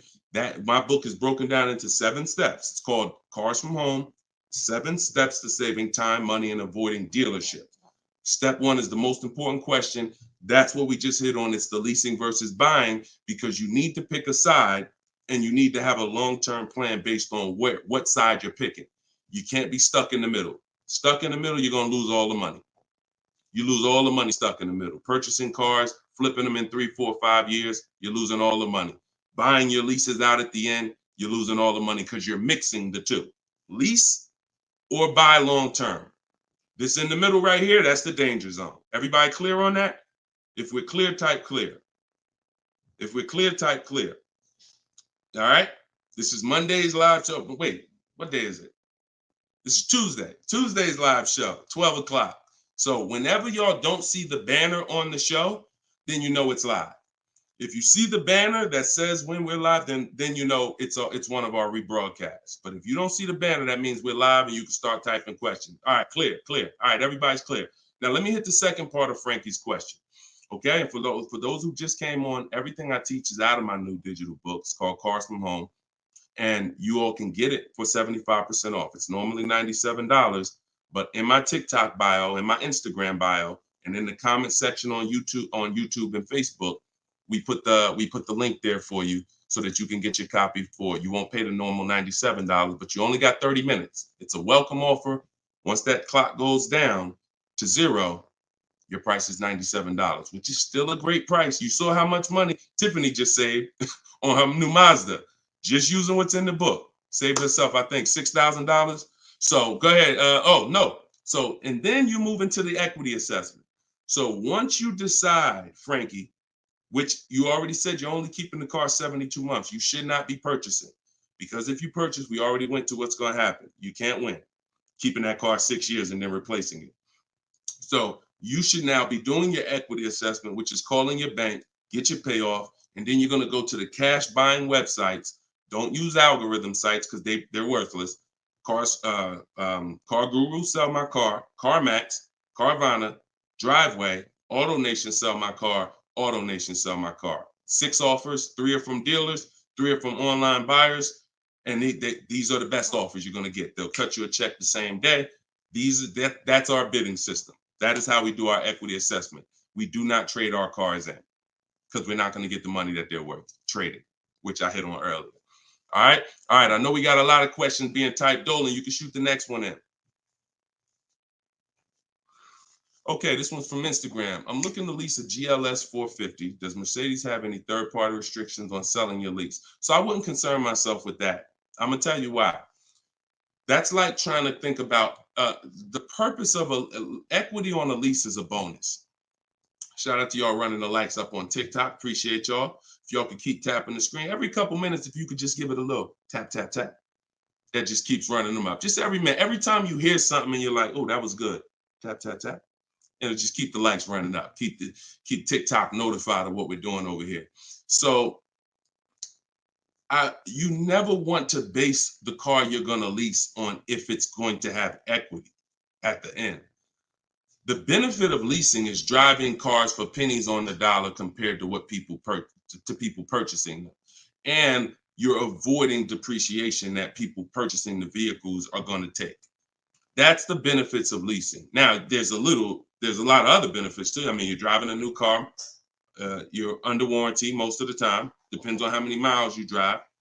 So if you drive, 12,000 miles a year, most bumper to bumper warranties cover that. If you drive 15,000, maybe you won't have a little bumper to bumper at the end, depending on what you choose. Mercedes has a 4-year 50,000 bumper to bumper. But the benefits of leasing are what I just laid out. Equity is a bonus. We don't want to look, equity is not something we ever want to base the vehicle we're going to lease off of. It just doesn't, it's too many market changes that could affect it. A car could have high resale values now, and then in 3 years it doesn't, which means any equity will be eliminated because of the 3-year-old used car market. So you don't want to shop like that. You don't want to shop like that. Focus on, and what I teach in my book is you're going to pick 3 vehicles. Good to see you, Judith. You're going to pick 3 vehicles because leasing, it's so easy to get a great deal purchasing. So easy. On a new car, forget about it. The bids, forget it. We're going to find the 20% dealers. In my book, I have all the scripts because I don't want you talking. Who'd rather get great deals without talking? Be honest. Who's not a good negotiator? You're not a good negotiator. Type not me. Like you just be honest. I don't ever want you to put yourself in a position where you need to talk. And if you start talking to somebody who's trained to talk and dissect and get information and then tailor a deal, you're going to lose. So in my book, everything is silent. The only people we talk to when we talk to people are managers, because those are different conversations if we need to have them. We're never talking to salespeople besides when we're coming on to test drive the car. We're never talking to salespeople because we just don't know who we're dealing with. So when we're online, we're always typing. That's why I say go online. My strategy is called the 25 to 5. We go online and we contact 25 dealers, go to their website. I have copy and paste templates in there that you just fill in what you want. But if you're going to do it your way, that's fine. But I'm telling you, you don't want to deviate from this format because you're going to get yourself in trouble and you're not going to get the results. You want to be able to connect with a large amount of dealers so that you could get 5 offers, at least 5, because 4 are going to be overpriced most likely, but 1 is going to beat everyone else. So, but when it comes to a lease, there is the lease program. that the dealer can't control. So if we don't know what a lease program is until we shop offers. So there's no way you can look at the residual value. You can look at all this money factor. I know some of you who are in the math, you're like, oh, well, I'm gonna just look at the money factor and see. You can't tell because it can have a high money factor, but it have some good rebates. The only way we know a great lease deal is to shop the market, get our offers, and then if the lease program, if the best offer doesn't get you under 1.5% with no money down, then it's a bad lease program. It's a bad lease program. In which case, we move to another vehicle. So I'm not going to ever co-sign leasing a bad vehicle a vehicle with a bad lease program. I've had all types of people hit me, Deshone, I'm looking at this Range Rover, man, but I did all the offers, and they'll be in the group. We have a private group, and I get to talk to people all around the country about this stuff. So they're like, Deshone, you think I should move on? I'm like, look, you could wait till next month, see if the program gets better, but I'm never going to co-sign signing a bad lease deal. You're paying too much money for a vehicle you're giving back in 3 years. So you're defeating one of the major benefits of leasing. So that's the only reason why we have to have 2 other vehicles that we like when we're leasing. On a purchase, no. One vehicle, pick it, get your bids. One dealer is going to blow everybody else away. But with a lease, you want to have 3 vehicles just in case it's a bad lease program. And if they got a bad lease program this year, maybe in 3 years when your lease is up, they'll have a good lease program. So that's what we do. It's too many cars out here. It's 400 cars out here. 40-something manufacturers competing for our business. Why are we going to get locked on one car? And the reason we're doing this, y'all, is because we're not shopping. You're not shopping. You're not taking the going out for the weekend and test driving cars seriously. You're about to drop 40 grand of your hard-earned money. You need to be, like I teach, shopping and not letting anyone disturb your shopping. If I'm looking for a car, I'll take a whole Saturday and go out or a Monday, and I'll go out and I'll drive 4 cars and be like, okay, that was fun. Don't sit down and don't talk numbers. So let me make that clear. Don't go in there and sit down at the desk and start talking numbers and get a proposal. No. Shop. Once you decide what you want, then we come home and we get our offers from home. All right. Go ahead, Dolan. Next question. All right. When you don't talk, I see a lot of you saying you're not good negotiators. Then you just got to stop talking. Stop talking and start making people bid. You're going to get better deals than good negotiators all day long. Heard you loud and clear on the rebroadcast. I'm here live. All right. Welcome, Jill. Looking for a car now. Profited on a sale, so coming in clean. Need to rebuild credit. Lease cheap car, finance car under 5-6 grand. It depends on where your credit is. If you're in the mid-6, I teach something called, profile over score. So if you have a paid off car, if you have nothing gets you approved for a car like on-time car payments. If you've been making on-time car payments for 2 years, 3 years, you're typically gonna get approved for most leases. As long as you're not going from like a $450 payment to a $900 payment. But if I'm in a state where if I'm in that mid-6s, 660, 670, I go for the lease. If I'm in the low 6s, then I go for what I call a smart car, which is the car to set you up to lease. So your goal is to get the least expensive car you can get a loan on, quality car. You want to go small as possible, and small as possible for you might be you need a sedan. You might need 3 rows. But I teach something, and that's what we were talking about when I posted that review that Barrett wrote for our book today. He was like, we get a wish list for needs versus wants, because oftentimes we confuse these. Needs are things you can't live without. I need to have this, or the car's not going to do what I need it to do. I need to have it. Wants are things that you'd like to have, but you can live without. When it comes to getting a smart car, and it's not the little smart car, y'all. I have a different. That's a different meaning for us. It means saving money at the right time. That's what we call smart cars. Saving money at the right time. So if you can't qualify for a lease and you want to set yourself up, then the vehicle you get now is super important. The vehicle you get now could either set you back from leasing because you bought too much vehicle, payments too high. You didn't buy a dependable vehicle. It's not going to last. It's going to start having problems. It's going to break down. You might miss payments because of that. These are all the things you want to avoid. This is why I'm giving you these boundaries that you don't, kind of go off of. But this usually happens when you're trying to get too much car. Quite honestly, if I was trying to get a smart car, I would be trying to get the smallest car I could, drive it for 2 years. Let the family be uncomfortable. Listen, y'all, I know it's tight, but in 2 years, I'm gonna get out of this and I'm gonna drive off the lot in a brand new lease. So the key is the payment's gonna be low because those smaller cars are only 25 grand new, 28 grand brand new. When you get them used, you could get a nice one for about 10. Finance it. You don't have to take a 10-year-old one. So you want to get one that's relatively, good. It needs to last you 2 years, or the plan's messed up. So you get the smallest car you possibly can. You drive that 2 years. That's your sacrifice car, and then you flip out of that car. Well, after you have 2 years of on-time payments, you flip into a brand new lease, and then you're leasing new cars from now on. That's what I do, depending on your situation. If you're high sixes, mid sixes, and up, I go for the lease. If you're under that, then I would go for the smart car. Okay? All right, keep me posted. Good job. Just having a plan. Having a plan. Go ahead, shoot the next one up, Dolan. I forgot to tell you. Yeah, I see you, Jill, and keep that up. This is a different Jill, I think. This is a means to my dream car. I'm a patient. Yeah, I'm patient. My husband has the needs car. There you go. There you go. You can flex in 2 years. You can flex in 2 years. You do this right. You drive this car for 2 years.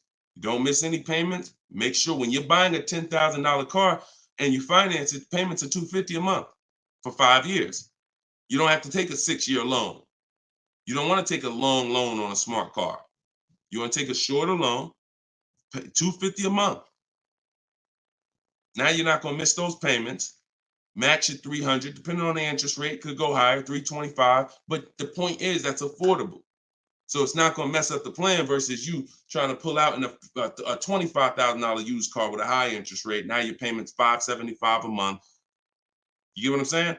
So just stay focused, stick to the plan. All right.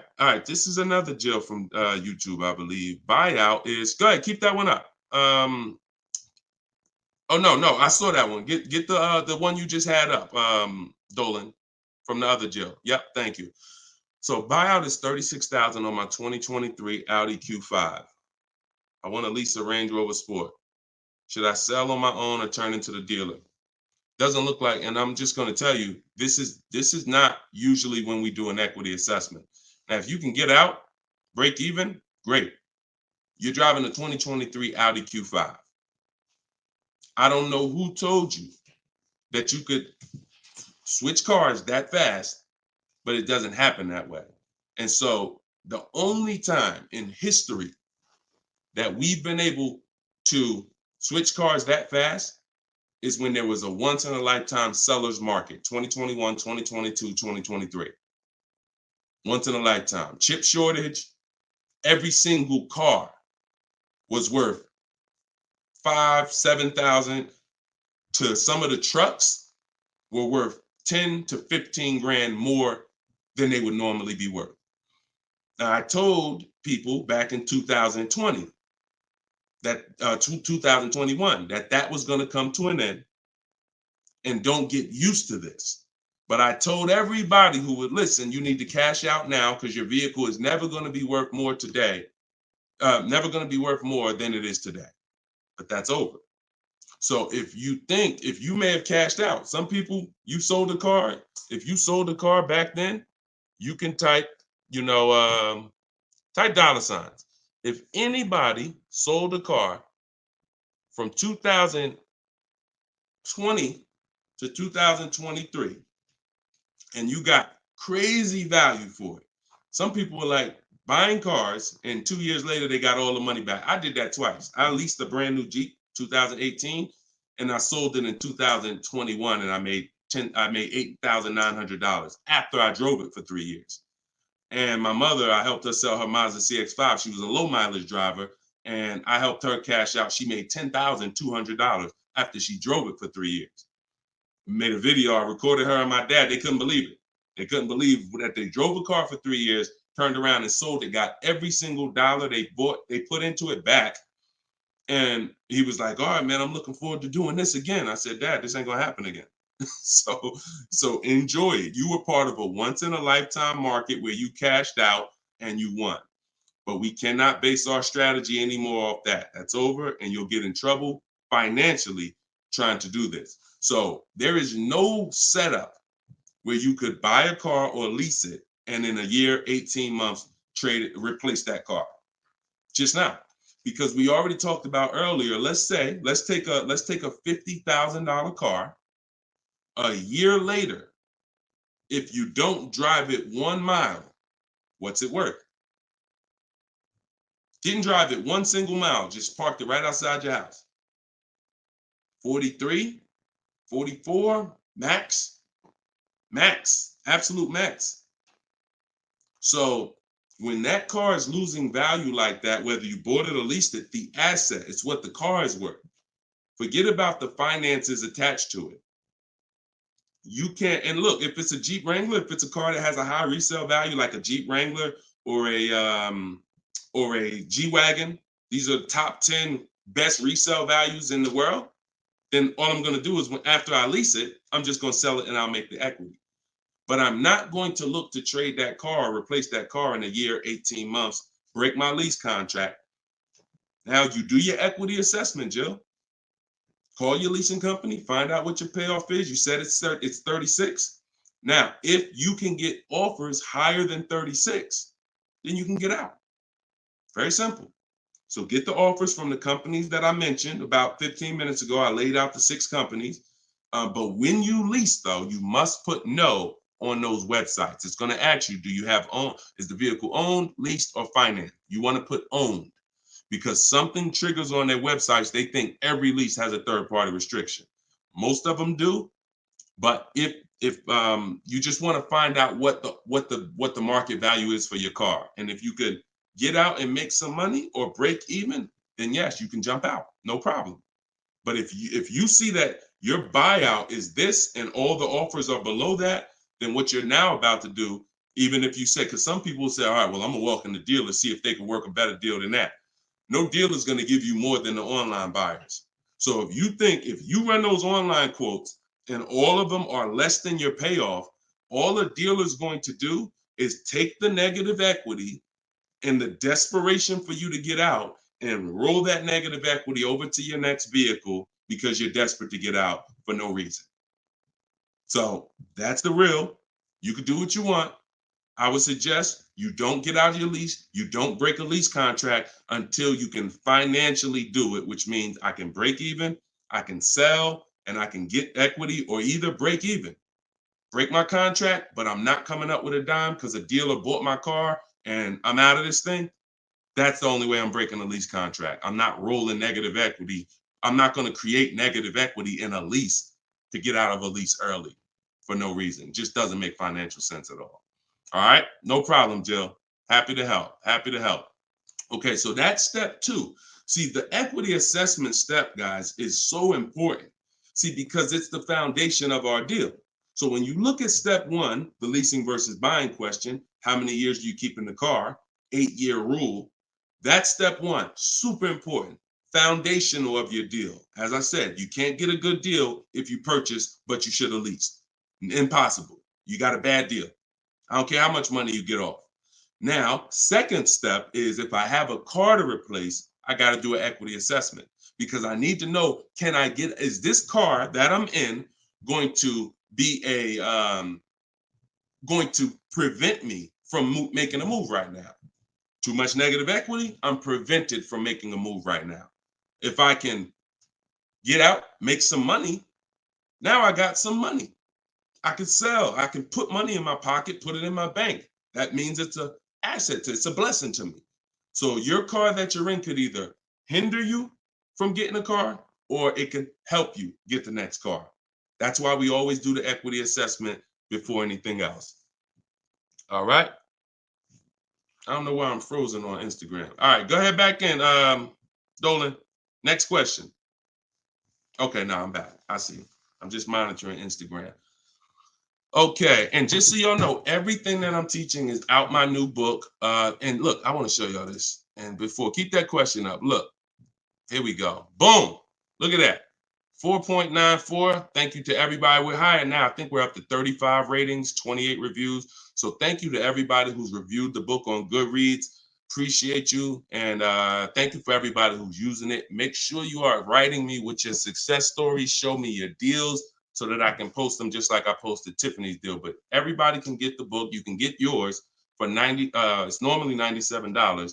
But as our welcome special, our book launch special, you can get it for $24, 75% off in my TikTok bio for 30 minutes, or my Instagram bio, or in the comment section of YouTube or Facebook. We have a comment pin for you. And if you're watching us on TV, you can use your phone and you can scan the QR code here on the screen, and you can get your copy for 75% off. But once that timer hits 0, if you visited that page and the timer it started, once it hits 0, the price does go back up to $97, which is still a great price. It's a great price either way. And it'll be in your inbox in a couple minutes. Okay, this is from Instagram. I use your template in the book to ask for quotes. Their response is the lowest offer you ever received. They are being difficult and giving me their best offer. What's the best way? Use the scripts. It's just conversation. Hopefully you listen and you have a separate email, because you're not going to have intelligent conversation with 5, 7, 10 dealers mixing personal emails. So every part of the system is important, having a separate shopping email. So everything in there is dealers. And now everything they're saying, we have a response for. Every single thing. It doesn't matter. Don't expect 80% dealers to be easy. Expect them to, hey, can we have a conversation? Hey, when can you come in? Hey, this be a whole lot easier if you're here. See, what we already know is we've given them all the information they need to give us a quote. So the best thing, or the stages we move through in our conversation with dealers, is who has a car that I want. That's first. Our first set of scripts is designed to weed out the dealers who don't even have a car we want. Nothing to talk about. Nothing to talk about. So there are dealers who won't tell you they have a car. That's why we have scripts. Hey, when can we talk? I'll be handling my whole purchase online. Can you confirm if you have something that matches?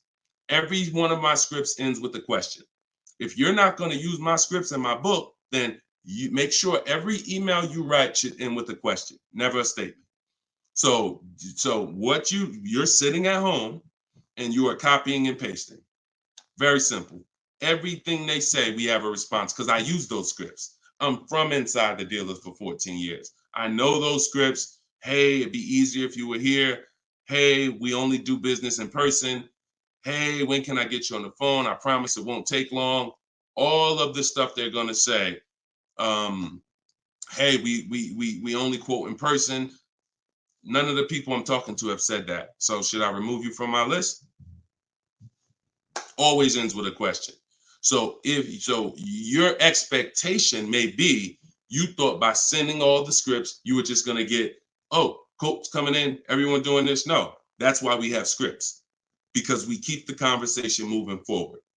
Everything they say, just go to the script, open the template. And just so y'all know, in my book, one of the best reasons why it's a digital book is because I link you to videos and I link you to documents, and that you can copy and paste. So that what this person is talking about is the templates and scripts that I've created for contacting and having these conversations with dealers.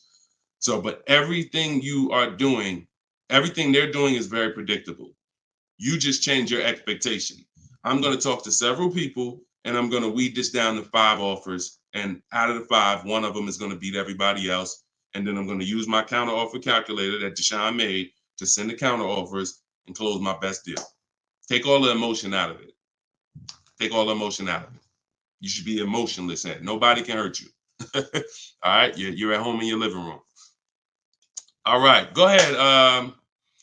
Mike said nobody gives us this info. I sold cars and the dealership wouldn't even give us any insight. Trust me, Mike, I understand, man. That's why I love the 20% of car salesmen and dealers. They love what we're doing here because they know we were never taught this stuff. So we were never taught about leasing, financing. Thank God I was able to learn it, and I was able to, but we weren't taught about insurances, all the stuff that they should be training us on. We weren't taught. So I appreciate you being here, man. All right, go ahead, Dolan. Next question. Great questions today. Great questions. Let's go. I see you. Shout out to the people running the likes up on TikTok. Can y'all just keep tapping the screen every couple minutes if you could? If you enjoying the show, you getting value out of what we're doing, every couple minutes, if you could just tap that screen and keep running those likes up. I appreciate y'all. It lets TikTok know we talking big money over here. Yep, I see it. Thank y'all. Appreciate you. All right, this is Gary on YouTube. When leasing, is it all about purchase price? No, it isn't, Gary. Great question. When purchasing, it's always about purchase price.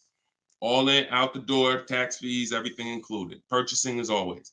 Now, leasing, we get our lease offers, and this is where we eliminate the term down payment. We no longer say down payment.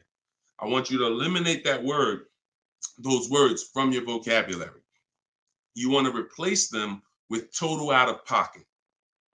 Total out of pocket. So all of our lease offers we're going to get is following the 1% lease deal principle, which is, because some people, I know Judith still asks, oh, hold on one second. Hold on.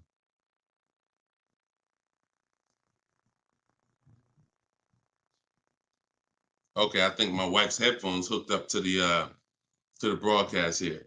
Thank you for letting me know, Judy. So when we're getting, so the 1% lease deal rule is older than, it was around, I think, before I got into the car business at 2006. And what it was is if your lease payment was 1% or lower of the MSRP of the car, you stole a car. Stole a car. Example, I know if you've never seen a 1% lease deal, let me show you a couple. So this is Greg. Greg, look, first time posting here. I'm excited. My latest lease, graduated. Now we have a particular online, video library here. So when they say graduated, I have a coaching program, and but the steps are the same. So I always say, get in where you fit in. Steps are the same in my book, in my video course. He said, I followed the steps, set up a great lease deal, 36 months, 12,000 miles per year, all said and done. Monthly payments $527. MSRP is $56,275. So when you divide the monthly payment into the MSRP, you're going to get a number. Now, when you multiply that by 100, so I'll give you an example. Let me show you how this works. In Greg's case, I got my calculator up here. I would take 527, divide that into 56,275, which is the MSRP, not the selling price. Doesn't matter the selling price. The MSRP is how we gauge the value. Now, that's 0.009. Then we multiply that by 100, and that gives us 0.93%, which is what he put here in his post. So that's an under 1% lease deal.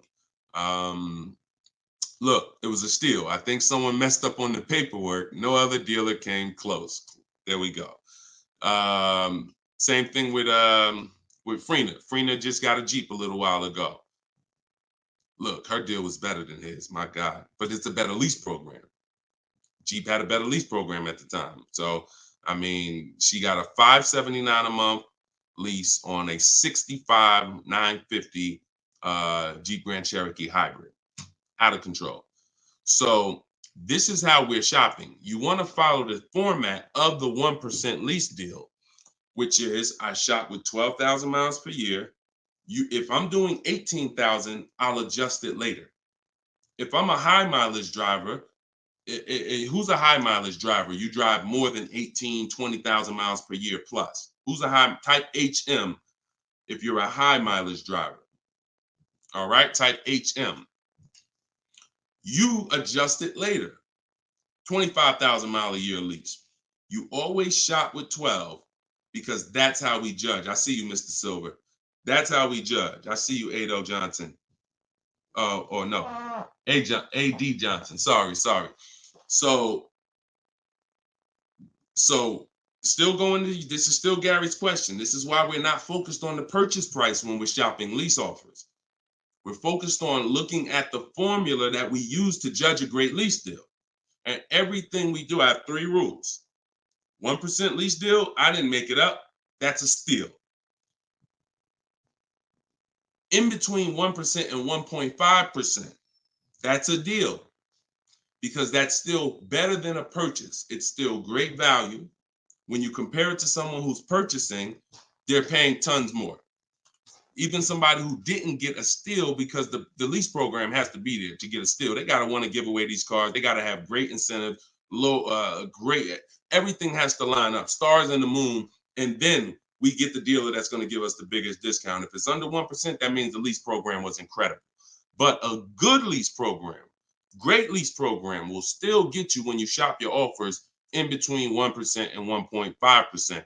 So, you look at somebody like, I used, Charles. So Charles got a Palisade, very, very popular vehicle. He got 10 offers from home. His best offer was 1.23, $48,000 vehicle. He's paying $597 a month. Now that same $48,000 vehicle, and this, I'm about to hit on something that I said earlier, but I'm gonna really bring it across home plate right now.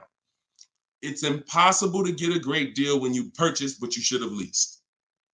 Because look, $48,000 Palisade, you guys know, we talked about it earlier, every $5,000 on a loan is about how much per month? Every $5,000 on a loan is about how much per month? I told y'all, stay by the keyboard, because we like to dialogue. So we want to make sure you are always by your keyboard so you could dialogue. Active learning. That's how you're going to get the most out of this show. Active. Okay. Anybody type it yet? Okay. Thank you, Dominic, on TikTok. Yes. $100. So that same Palisade that Charles is driving right now for $597, there are people who financed it, no money down, and they're paying almost $1,000 a month, $900 to $1,000 if they got a 5-year loan. If they took a 6-year loan, they're probably paying $8 something a month for 6 years. He's paying $597. So that's what I say. You cannot. And even when you have a good lease program and you get your offers, 1.23, 1.25, 1.3, great value compared to purchasing that car. You're avoiding the depreciation that someone who's purchasing is going to take, and it's no comparison. So, but there comes a limit. That's the third category. We got the steals, we got the deals, and then we got, I call this, it's time to chill. 1.5%. Above that, it's not a deal. There's no value there. There's very little value there. Now, no, there's no value. And I'm going to tell you why. Just add up all the payments. 1.5%, we're paying too much for a vehicle we're giving back. It's very simple. We're paying too much for a vehicle that we're giving back. When you take hold on, let me get rid of this. Put the banner back up for those of you who want your book at 75% off. Just scan it right there. Once you get above 1.5%, there's no value, because if you take a $40,000 vehicle, a steal at 1% is $400 a month. A deal is between 4 something and 6. That's 1 to 1.5. 600 a month. Now, above 600 a month, let's take 650. That's 650 divided into 40,000. 650 divided into 40,000. That's a 1.6 lease. I never signed it. Never signed it. I'm gonna tell you why. 650 times 36 months, $23,400. $23,400 I'm paying over 3 years for a $40,000 vehicle that I'm giving back. I paid more than half of the vehicle to give it back in 3 years.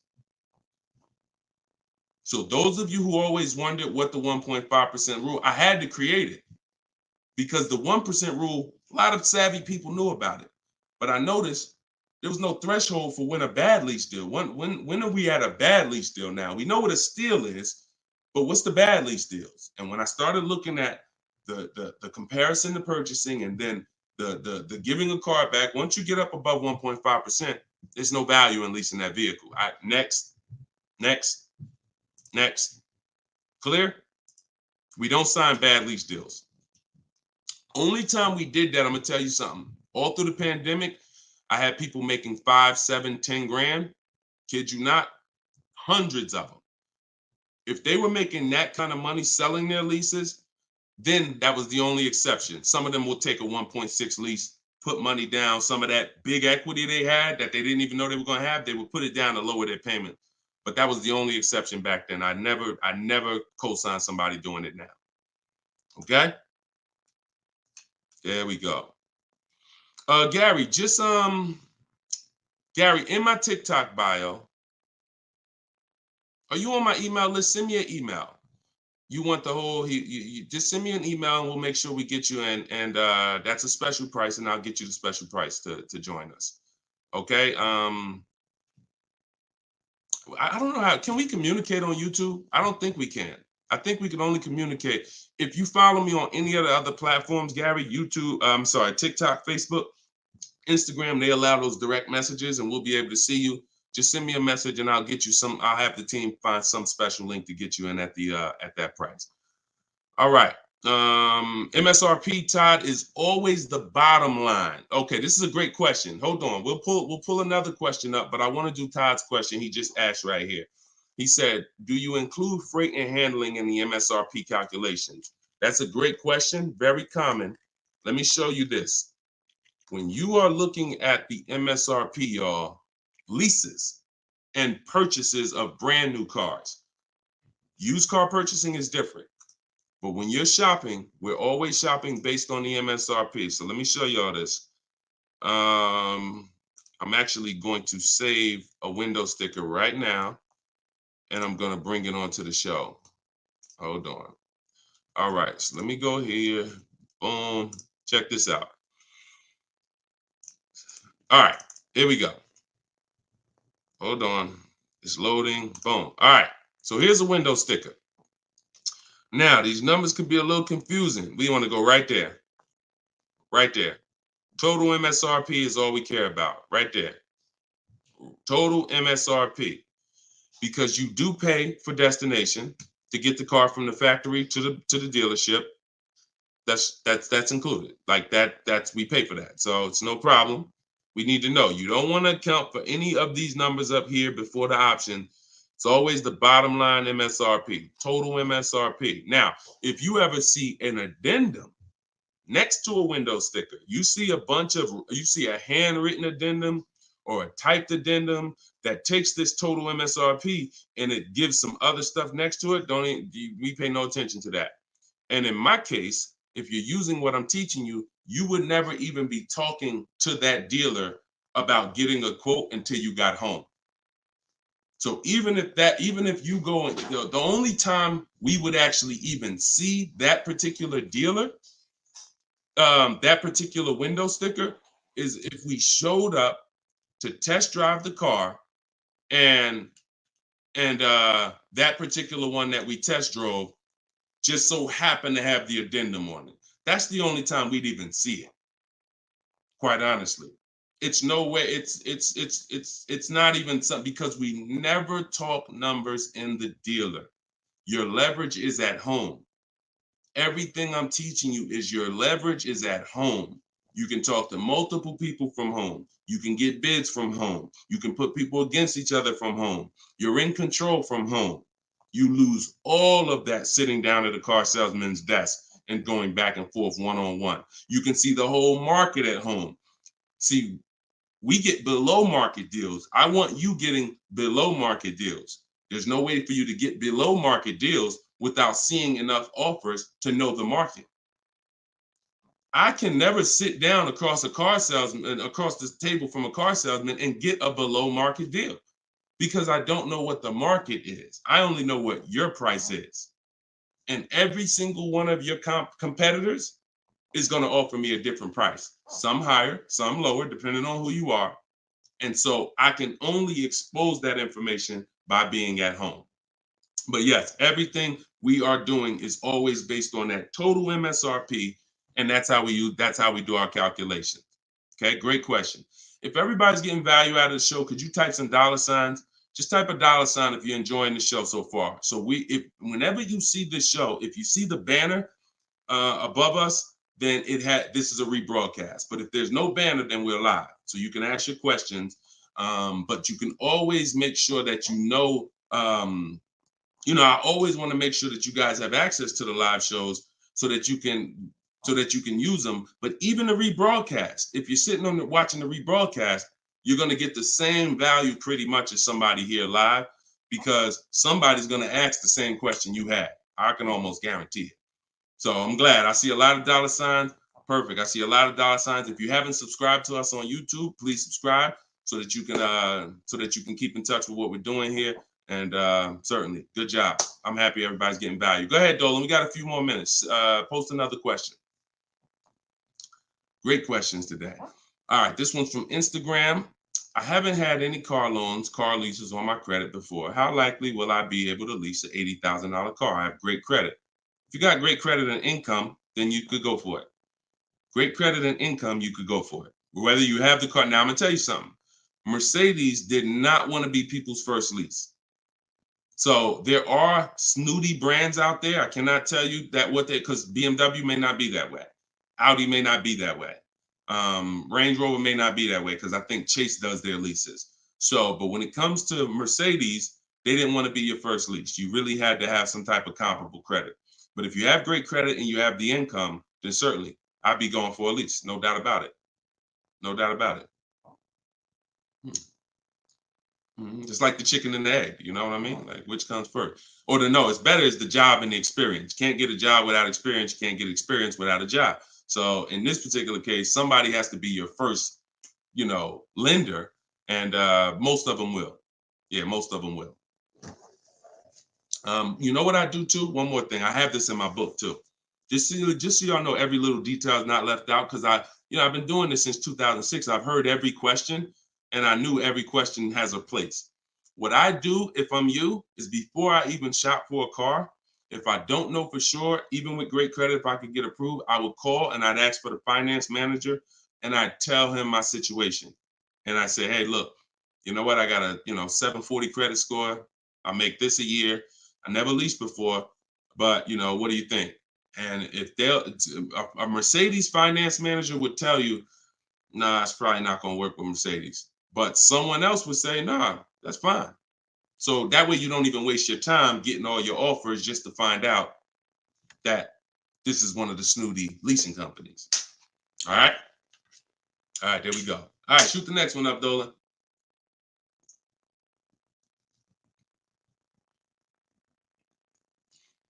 Jason Hughes from IG. 12 to 15K in equity. Great job. Okay. I mean, it's nothing you did, but if you got the equity assessment and you got bids, great job. Now, wait a minute. It doesn't sound like you got bids. And I'm going to tell you why. Because it wouldn't be an equity range. That sounds like an estimate. In fact, it doesn't sound like an estimate. It is an estimate. 12 to 15 is an estimate. When we get bids, when we do our equity assessment, we're getting bids and we're like, hey, I have $13,580 equity based on my highest offer from Driveway. See, get out of the ambiguity. Get out of the middle there. Let's get finite, definite numbers and stay out of these ranges and estimates, especially on things that take us 20 minutes to do. Call your bank, get your payoff, go online, CarMax, Driveway, Carvana, AutoNation, sell my car, Car Guru, sell my car, Kelly's Blue Book, instant cash offer. 20 minutes. Get your equity. 8 payments left, not keeping 8 years, now a good time to lease. 100%. 100%. There's no benefit in waiting. Listen, that is the path for a lot of people, Jason. A lot of people are going to discover what we're doing here, teaching by the numbers, not by emotion. And they're going to realize that not leasing has cost me money. Should I wait or should I just transition now? There's no reason to wait. There's no reason to wait. The only thing that would make you wait when you do your equity assessment is you have too much negative equity, you can't get out. That's the only time. Or you have a credit situation where you need to actually get your smart car, get a car for 2 years, rebuild your credit, and then go lease. Anybody else, no benefit. I'd be leasing tomorrow because I had a friend of mine, he's a close friend of mine. He's actually in my program. You know, he uses our stuff. And he's like, he had a Kia Telluride. Well, he had an accident. Vehicle got totaled. Now, he said, now I know the 8-year rule, Deshone. I'm going to lease this next one. He gets his bids. Last week, he leased the Kia Telluride for under $500 a month. The same vehicle that he was paying hundreds of dollars every month for. More. Hundreds of dollars more per month. I don't know what his payment was, but I know what a Kia Telluride costs to purchase. A $45,000 Kia Telluride to purchase with no money down is $800-900 a month.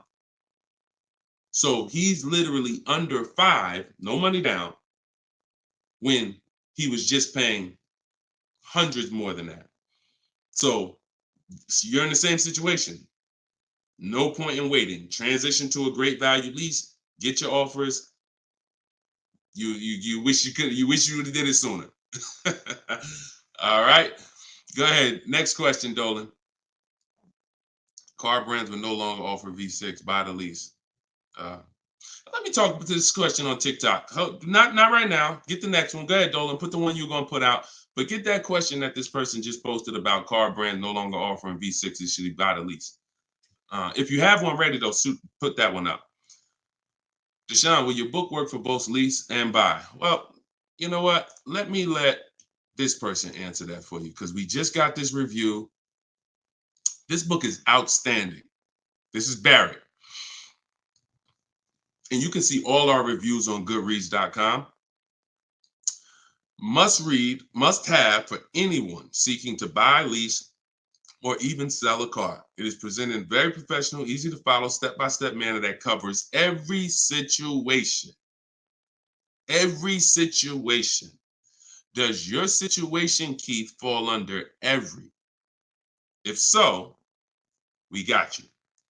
Every situation from buying, leasing, with cash or credit, good or bad. Only thing that Barrett didn't put in there is used cars or new cars. That's in there too. So absolutely. So yes, I'll put the banner back up for all of you who are watching us on TV. You can you can scan the QR code here with your phone, with your camera, and you can get your book for 75% off, or you can go to deshonesbook.com. We have the link in the comments on Facebook or YouTube for you. And if you're on Instagram or TikTok, you can go to my bio, click that link, and then click the button for the 75% off and get your book for 75% off. You won't pay the normal $97. Okay? But yes. All right. I have a 2020 Nissan Sentra. This is Key. I don't want to butcher your name, so I won't try. But from YouTube, I have a 2020 Nissan Sentra. Had it for 2 years. My miles are 64,000 highway miles. Okay. I know I don't have equity. I was told don't trade it in. Would be a bad decision. It's true. We don't trade cars in. We get bids. So you need to find out what your equity position is. See, many of you are finding out right now how important the equity assessment is. Whenever you have a current car, equity assessment. So when you call your bank, get your payoff, then you go and you get the offers, you're either going to be in a positive equity position or a negative equity position. Now, if you're in a negative equity position, there's three solutions for negative equity. 2 of them lead to a car, 1 of them doesn't. First is you get all your offers and you can pay the difference because these are the highest offers. So whenever you are, the highest offers are these online bidders. They pay more than car dealers. In fact, 3 of them are car dealers that are bidding. So Kelly's Blue Book, Car Gurus, and AutoNation are car dealers bidding. CarMax, Driveway, Carvana are online marketplaces, used car marketplaces bidding. So you're getting a wide range of diverse offers from people who compete every day to buy cars. and they cut your check right then and there. They do an hour. Both times I went to CarMax, me and my mother separately, we were out in an hour. I've had people who sold to Carvana, Kelly Blue Instant Cash Offer. They do their inspection. And then they bring you a check. So if you can pay, let's say you said you don't have equity. So if that's the case, then you may have negative equity, which means you might owe 30 and your highest offer is 28. Then I would come up with the 2,000 and I would pay the difference all day long because I'm still winning through a bid. My car's value is maximized through a bid. And if I don't get bids, I'm not maximizing my car's value. So now, second, when we can't pay the difference, then that means we must trade. This is the only scenario where we trade because you need now one part of the bidding strategy you can't do. So you're going to do the other part of the bidding strategy, which is now think about what car you want. Okay, I want a Toyota Camry. Now I'm going to get my bids.